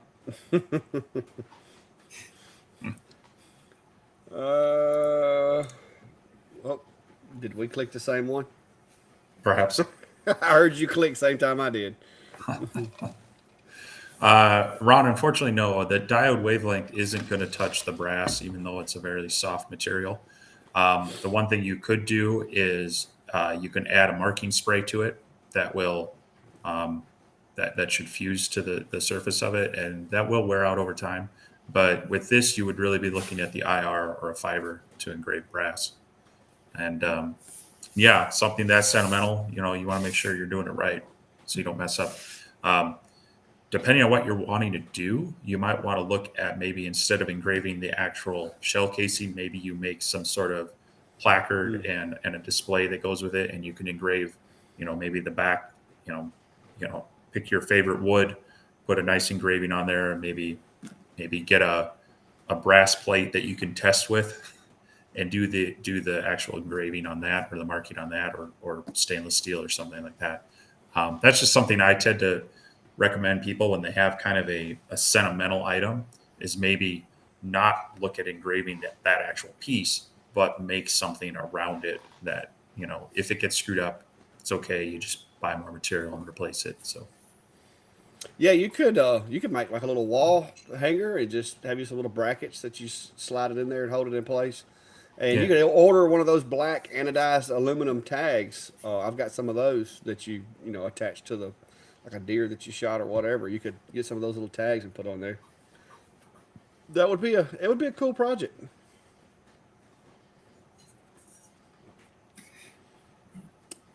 Oh, which particular model? Two trees. I've got two trees.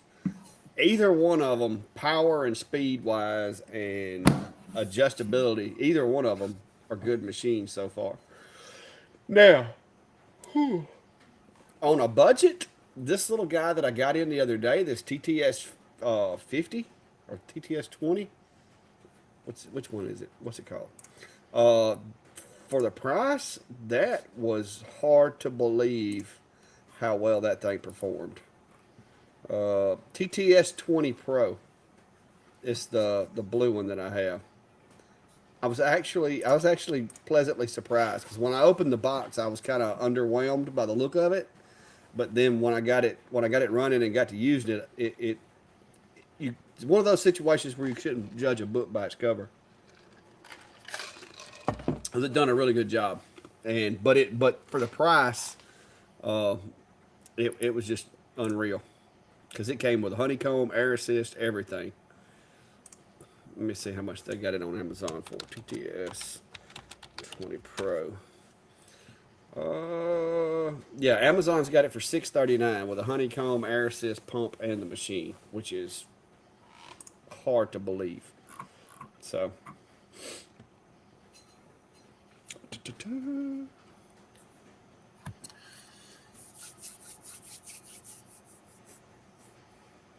Well, Big Scooby, it sounds like you got a lot of the accessories with that P2. So hopefully, once you get it and have some chance to play with it, you let us know how it's working and what you're able to do with it. Because it does look like a cool machine. It does have some cool features. You know, having that feed through option, and then the real time adjustable Z that they kind of map out the surface.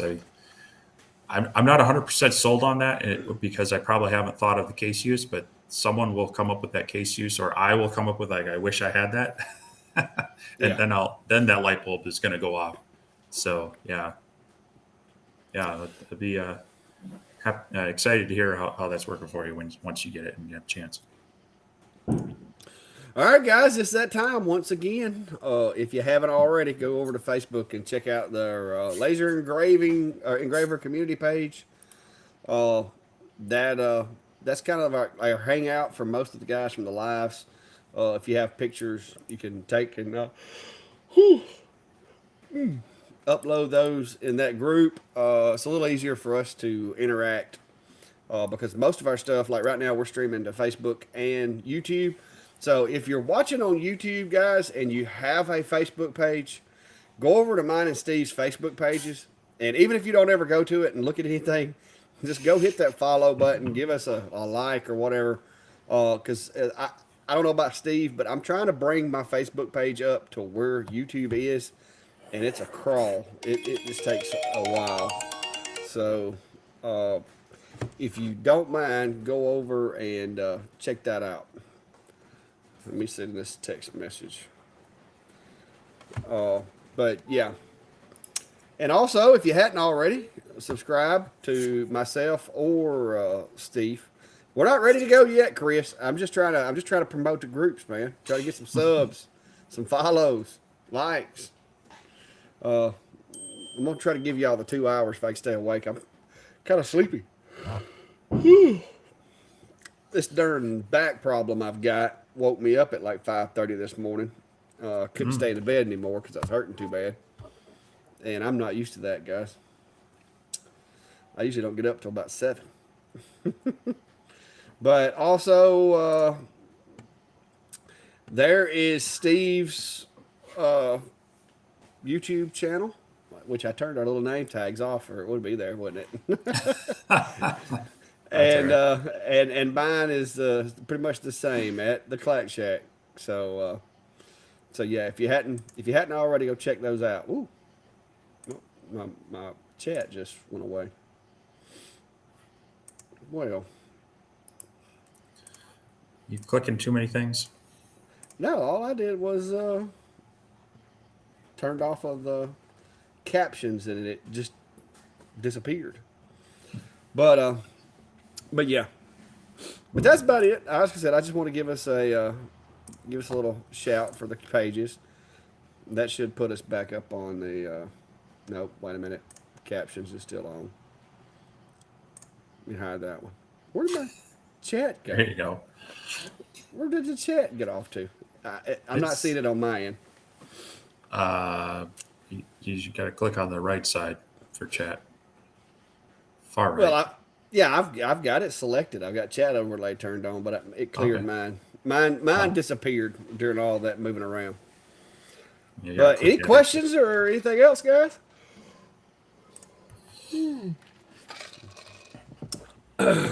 Paint coated glass. 20 watt. Paint coating glass. Let me refer to my notes.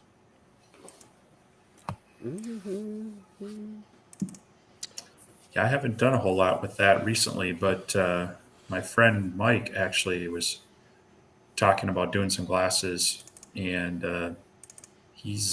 he's wanting to chat with me about the idea of taking one of the spare machines and turning it into a fixed uh, rotary machine. I So actually haven't done any painted glass that I've wrote down anywhere with a 20 watt, which is surprising. I bet I did. I just didn't write it down. It's gonna be my findings. Typically, is gonna be about the same as whatever a tumbler runs. It's gonna be very close to that. So you may want to get you a painted glass and do some testing. But it should be pretty close. And I will tell you this, and I learned this the hard way. When engraving glass, it does not hurt to pull your focus up about 2 millimeters, because if you get glass too hot and you're perfectly focused, it actually can cause it to shatter. I learned that one the hard way, guys. I actually had a wine glass explode. Not really explode; it just fell to pieces. So just make sure. Yeah, now Bob might can tell you, because Bob does a lot of portraits and pictures and stuff like that. Uh, Bob did a really cool thing on the CO2 the other day. He got way more skills on the CO2 than I do. well, I think he's got a little bit nicer CO2 machine than you've got too. Yeah, you gotta have. See That what he done. the K40 is nice to get your feet wet, but it's one of those where I think you invite as many problems as you do Yeah, um, going that cheap as CO2. So Brian. I don't have that. I don't have that planned. The ones that I do have, these were all from my days back on the team, and since I don't do that anymore, I quit getting tattoos. But but yeah, these are old, very old.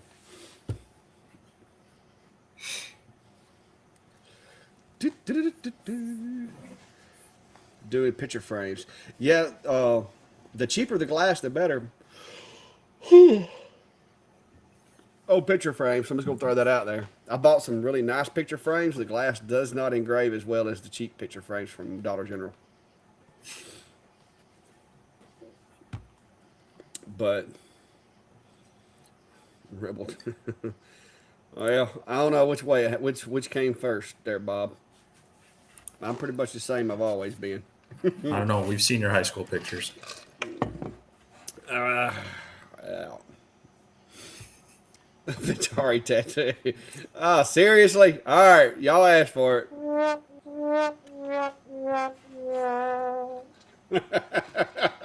That would just be awkward.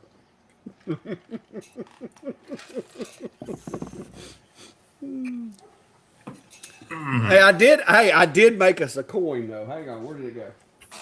Oh. So, I have this coin that I've made while I've been over here doing some testing. And so from now on, if there's ever a dispute between me and Steve, we have a coin that we can flip to see who's right. So, so if there's a question, we just flip the coin, and then whoever's on top, that's who's right or wrong. So There we go. there you go. It's got both. It's got both our logos on there. No, Brian. We the one under here. This was like the trip home from SWAT school. After being beat up on for over a week and being conscious and alert for 20 hours a day for like 7 days. One of the guys that I made it through SWAT school with decided it'd be a good idea for us to go straight to a tattoo parlor on our way home, and so we did. And then this one I got after we won the state competition. When we won it the first year, we got it done in black, and then the second year I went back and got it colored in. But we wound up winning the competition for the state like 3 years in a row. And so everybody on that original team got the very same tattoo that day. So that's the reason I got that one. But yeah, there you go. Little history for you. There's only a handful of guys that that got that one.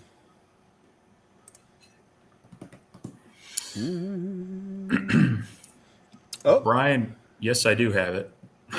I actually had mine before Clack had his, but I've been tied up with a couple of other lasers that I needed to finish first. So I've been playing with it on the side while working on those, and so that's kind of now on my hit list this next week to really figure out what I want to do with that as far as some projects and doing some testing, and I'll get some stuff out on that as well. So, but it's the exact same one that he's got, and so we've been kind of comparing things back and forth a little bit, but I just haven't gotten anything out about mine yet. have you got the rotary yet?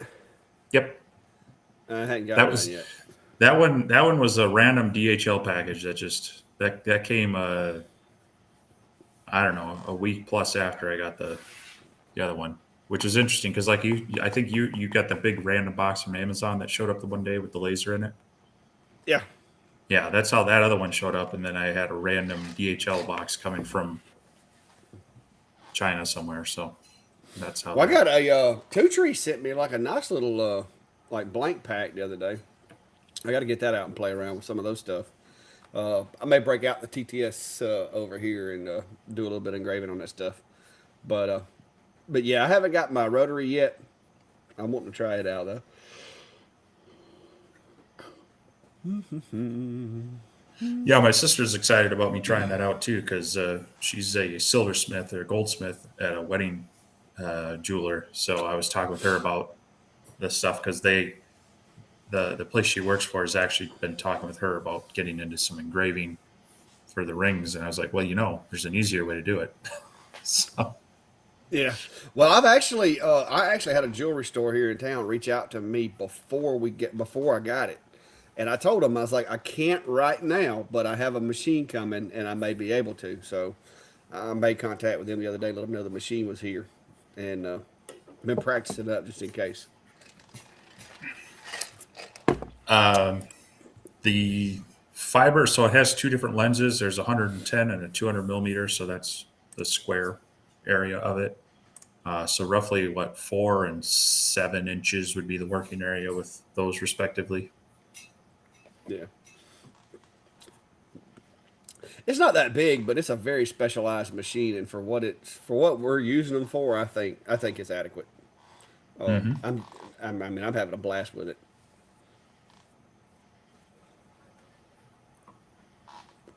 I got sleepy, tired, whatever you want to call it. I can't quit yawning. Just drink some coffee or something, but then I'll be up all night. Yeah, I wouldn't do that this late. But now, Steve, typically, not you, Steve, the other Steve. Typically, what I'm going to be doing with it's going to be a little small stuff like this, which I got lucky and I actually hit the rainbow with these earlier, playing around. Now, we have determined that consistently getting those colors is tough. Now, you can stay within this range and you'll get a color, but it's kind of like luck of the draw which color you get, because I did a couple of them and got some color, but it's just kind of random what color you get. That is not the only color that came out what I wanted it to be is the little peach in the middle. That's supposed to be green leaf on top, and it turned out to be like a silver blue leaf on top. So consistency is not my strong suit with it so far, as far as the colors. But the color is a result of heat, and of course, the larger surface area, the more heat you're going to generate, and blah blah blah. So, me and Steve had a really in-depth conversation about how to try to figure out how to control the color. And so far, the only thing is do it till you get it right, and then use the same material over and over. All right, questions, concerns, comments, guys. It's an hour 44 minutes, and I got up way too early this morning. So we're not gonna be going into double overtime tonight or anything. Or this morning. Sorry, Chris. I forgot. Chris said he's over there on his second cup of coffee. I think I may have got a little too much sun today, Steve. What do you think? Got bored. Yeah.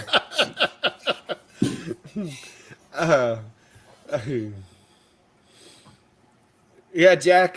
Somebody asked me earlier about a MOPA. I had to do some research because I wasn't sure. Well, and it's kind of the same thing. You're getting into these, especially with the 30 watt and up diodes. A lot of the manufacturers saying, "Oh, you can do color on stainless steel," but it's the same issue, almost compounded.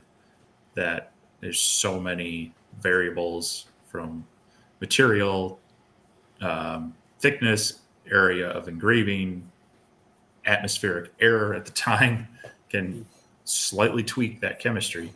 So yeah, it's tough to get consistent with that, but it is doable. But I think it's more of a kind of a for me, I'm having fun trying to dial in and just see what it can do. But if I was trying to do a job where I needed to make multiples of something, or even one, I think I'd get quickly frustrated. Yeah, well, if your goal was to just have assorted colors, I mean, I got that figured out. But you just don't never know which color it's going to land on. It's kind of like rolling the dice. Mm-hmm. So, but it is cool though that you can do it. Whew, jeez. Well, the one me and Steve have are both 20 watts. Now, there's a rumor I might be getting a 30, but don't know yet. We'll see how that goes. Da-da-da. All right, it's getting quiet, guys. Y'all can put me to sleep.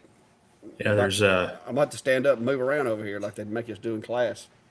there's a rumor that I might be getting the IKEA 24/48 watt laser.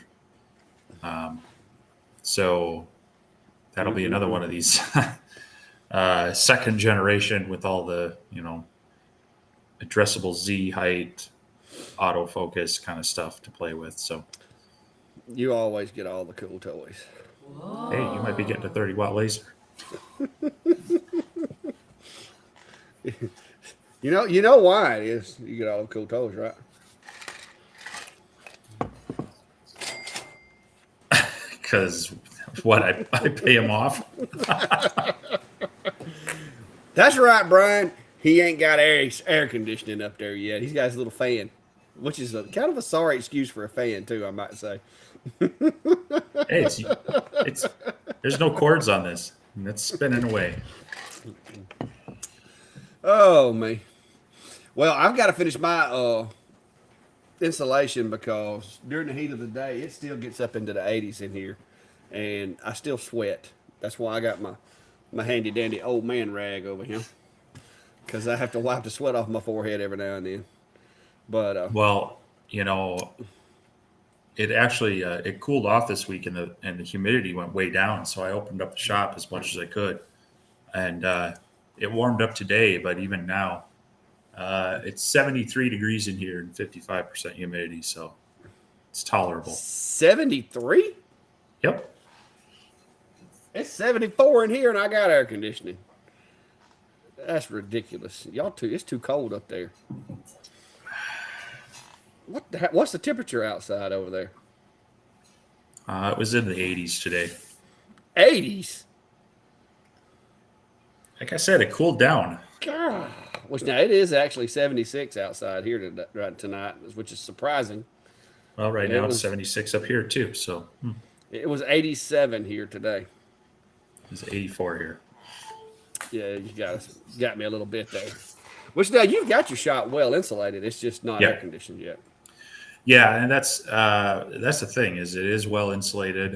As a matter of fact, it's the first year I had this, so we were actually parking cars in here. It was I didn't have enough airflow in here, so that snow would melt and the moisture would get in here.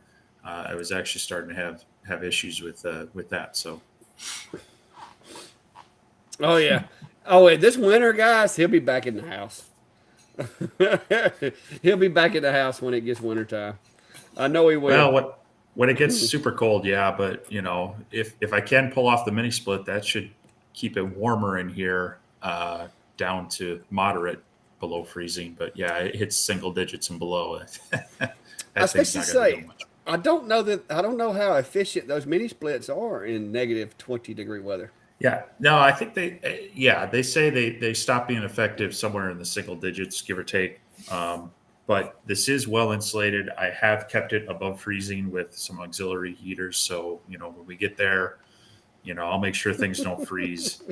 I'll come out here when I need to and turn them up. But yeah, that's when I kind of retreat inside for a bit.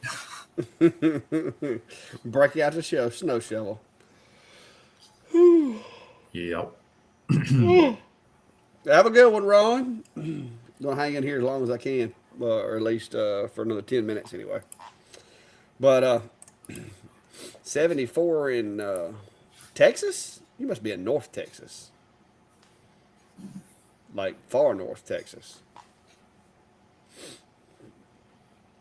Uh oh. Uh oh. Here we go.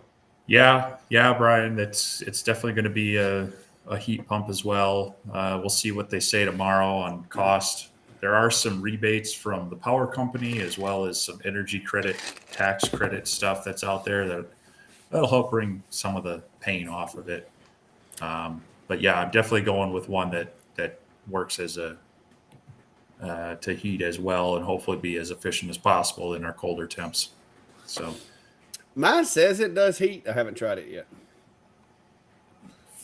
It does a good job of cooling. I just have very poor insulation right now, and I got this big 16-foot roll-up door in the front of my shop. So up until the sun gets above the porch, you walk past it, and it feels like a griddle because the sun's hitting the back of it. I've got to figure out how to insulate it and come up with some way to seal around it when I'm not raising the door up and using it or anything. But yeah. work in progress. Well, on mine, the doors are actually on the north side, so they pretty much never see sun, other than my entry door that I have. That's on the south side, but Well, I didn't really have that choice when I built this. If I'd have put my door on the north side, it would have been right there at that 8-foot embankment that's beside beside my shop. yeah, So, and if I'd had it pointed the other way, you'd come out the front door and roll down the hill. So, okay. More efficient. Yeah. Or yeah. That's why I'm working with a company to they're gonna come and look at my space, look at what I got, make some recommendations, and they're one of the most reputable companies here in town anyway. So hopefully that means they give me good service and don't cost too much, but we'll see. you tell But them, there are allegedly some that are just really set up for more cooling and not so much heating and such from just my cursory looking. But yeah. Well, the one that I got from Home Depot, and the ratings on it were well within what you would expect the temperatures to be here. So, hopefully, hopefully it'll work out long term. well, I Bob know says, Daikin makes some. They're actually up here right in they're actually some of our students from our college end up working there. So we got some options around here, and we'll see what they suggest. cool. Well, I'll be glad for you to get it. I mean, because that would definitely help you out a lot. I know it was a big. I mean, if it weren't for the air conditioning out here, I would be doing these lives from inside the house in the summertime, and there wouldn't be near as much content being shipped out over here because I'd be soaking wet with sweat. The beautiful part about it is now is when I'm outside working, like today, my brother-in-law's in the hospital, so he has a pretty good sized yard, and so I went up there to go cut his grass. Well, it was clouded and overcast when I left to go up there, but about the time I got good and started on the yard, the sun came out, so that's why I got overexposed today. But Well, the problem Problem with clouds is they give you a false sense of security. They're still getting quite a bit of those UV rays on your skin. So Yeah, but good news is I tan really easy. So tomorrow's just this will just, which most of it has turned brown, but some of it's still a little red. But we'll see. you look a But little bit like I did that first day in Georgia. no, I mean it's it's not too bad. You can only see my handprint for what? Let me see, 1, 2, 3. Yeah, about 3 seconds. So I'm good. As long as your handprint doesn't stay more than about 3 seconds, you're good. Well, hello there, B Rad Austin River City RVA. That's a long name, by the way. Uh, yeah, Brian, it'd be kind of cool if I could go up the hill and down the hill and have a change in weather. We went on our Well, vacation. We went to Gatlinburg because it was cooler up there. my dad's not quite up in Flagstaff, but he's up in the mountains in Arizona, about an hour north of Phoenix. So he's kind of halfway between Flagstaff and Phoenix. Yeah, it's a beautiful area, but yeah, Flagstaff they get a lot of snow sometimes still. So you might want to live outside Flagstaff. Yeah, yeah. If you were going from Richmond, Virginia to Pensacola down I-65, you were definitely about 10 miles from me there. Uh, it's uh, it's not far at all. Do, do, do. Yeah, I used to, Bob. Last year, I run a sawmill all summer and gave myself a kidney stone. So that was one of the reasons I was able to get air conditioning this year is because I convinced my wife that it was a matter of my safety, and so she was good with me spending the money because I had to spend a pretty little penny to put that in here. But I think it's helped my productivity, especially with like my regular customers, where I make the stove covers and cutting boards and just staying out here, being able to do jobs for longer periods of time. I think, to be honest with you, easily this year the having an air conditioner will make up enough money to have paid for it, being purchased. Even with the added, strain on the power bill, because my power bill did go up about $2 a day. So yeah, yeah. I don't think she's going to buy that, guys. Oh, I do have an event coming up though. I need to get the date for that. Uh, I actually will have an event if anybody's around. I know Bob will probably show up. Bob Bob's fairly close to me, so he doesn't have to go very far. But I do have an event coming up, and as soon as I get some information, it's going to be in September. And myself, Cog Hill, Chestnut Hills, there's a bunch of the local channels around here that are going to be at this event. It's going to basically be just like a big meet and greet. And I'm trying to come up with some stuff to hand out at it. So we'll see how that works. We'll see how that works out. But 1 minute, 58 seconds, 1 hour, 58 minutes. Good night. I'm getting tired. Uh, so, guys, if you hadn't already, hit that like, subscribe, share, all that good stuff. What is the best wood to do cutting boards? Well, it depends. Go ahead, Steve. I was gonna- yeah, it depends. Oftentimes, it's whatever wood is readily available for you, but depends on if you're wanting it to be super functional or just decorative. If you want clean engraving or don't care, there's a lot of bamboo cutting boards that can be had for cheap out there, but you're going to have some variations in there, and some people might not like that. Up here in Minnesota, it's pretty easy to get oak, walnut, maple.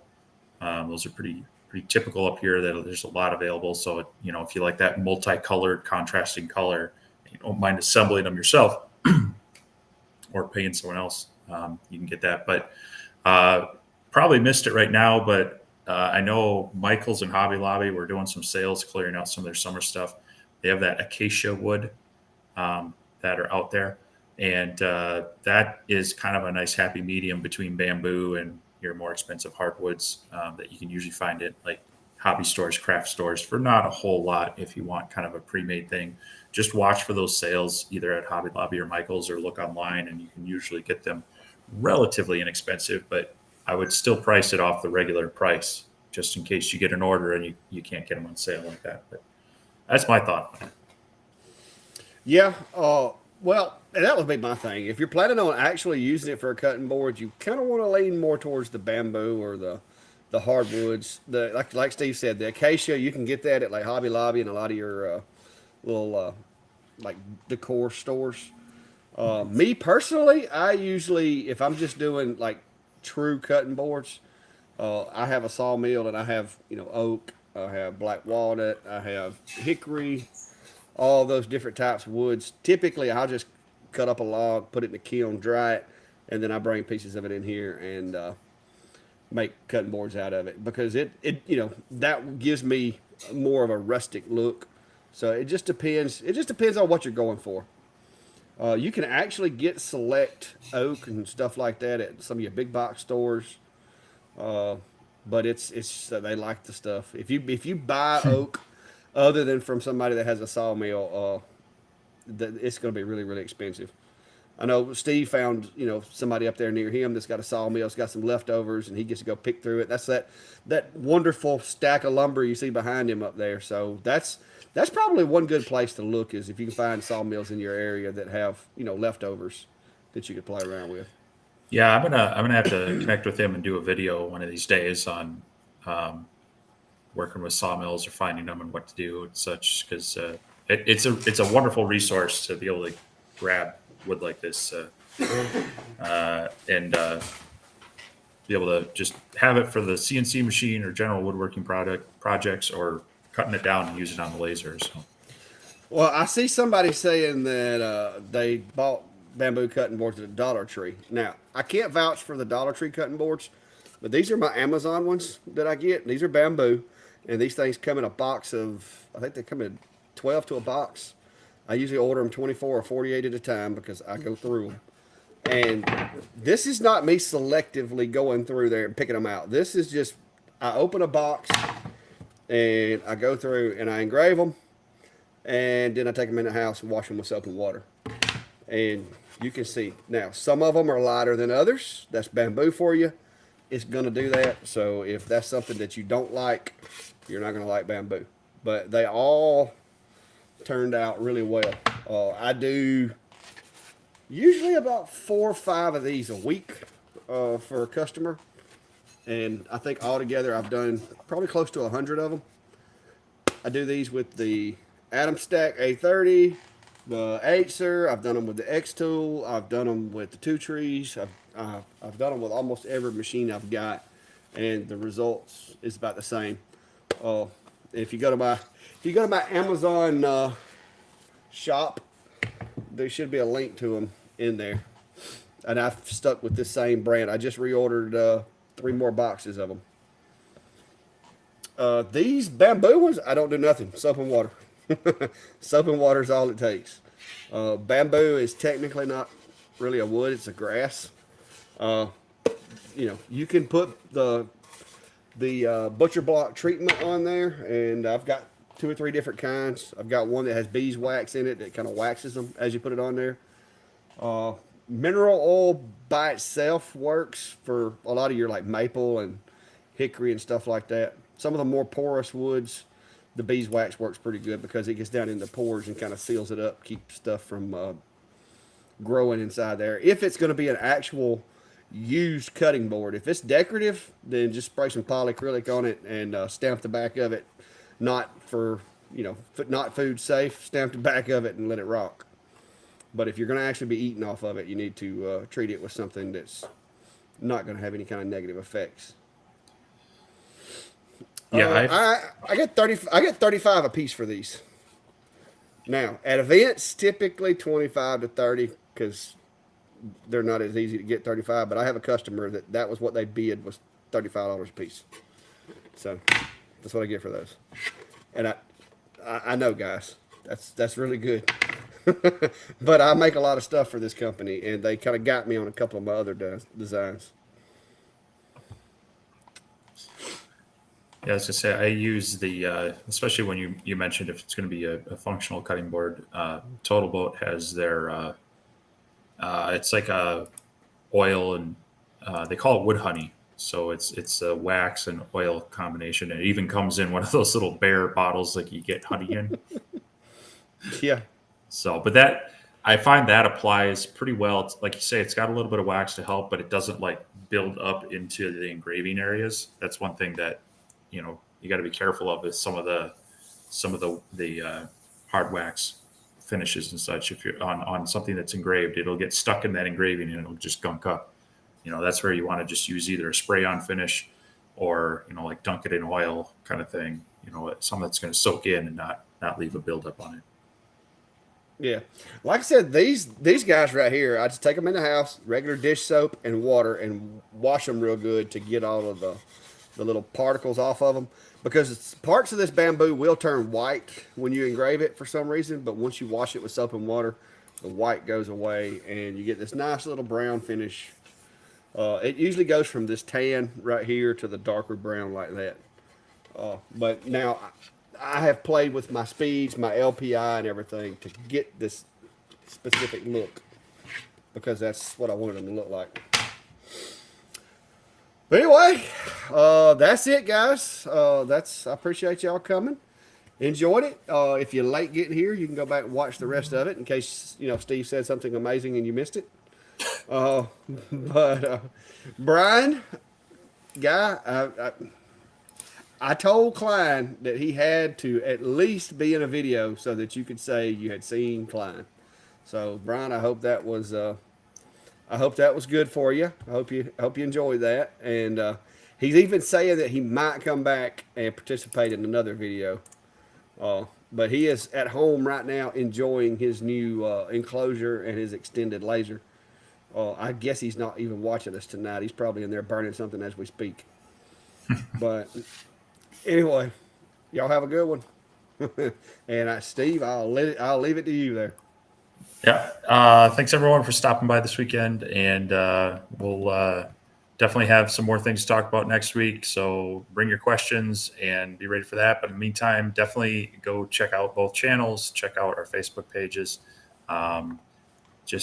We appreciate everybody going there, leaving comments, watching the videos, interacting. That all just kind of helps us continue to do what we're doing. I know it's pretty much a hobby for both of us, but we always appreciate when it kind of self-funds and self-promotes itself, so we can kind of continue to see the value in it, because it is a bit of a second job, but it's a job we do as kind of a fun. So hope you all have a good night and a good week, and we'll see you next time.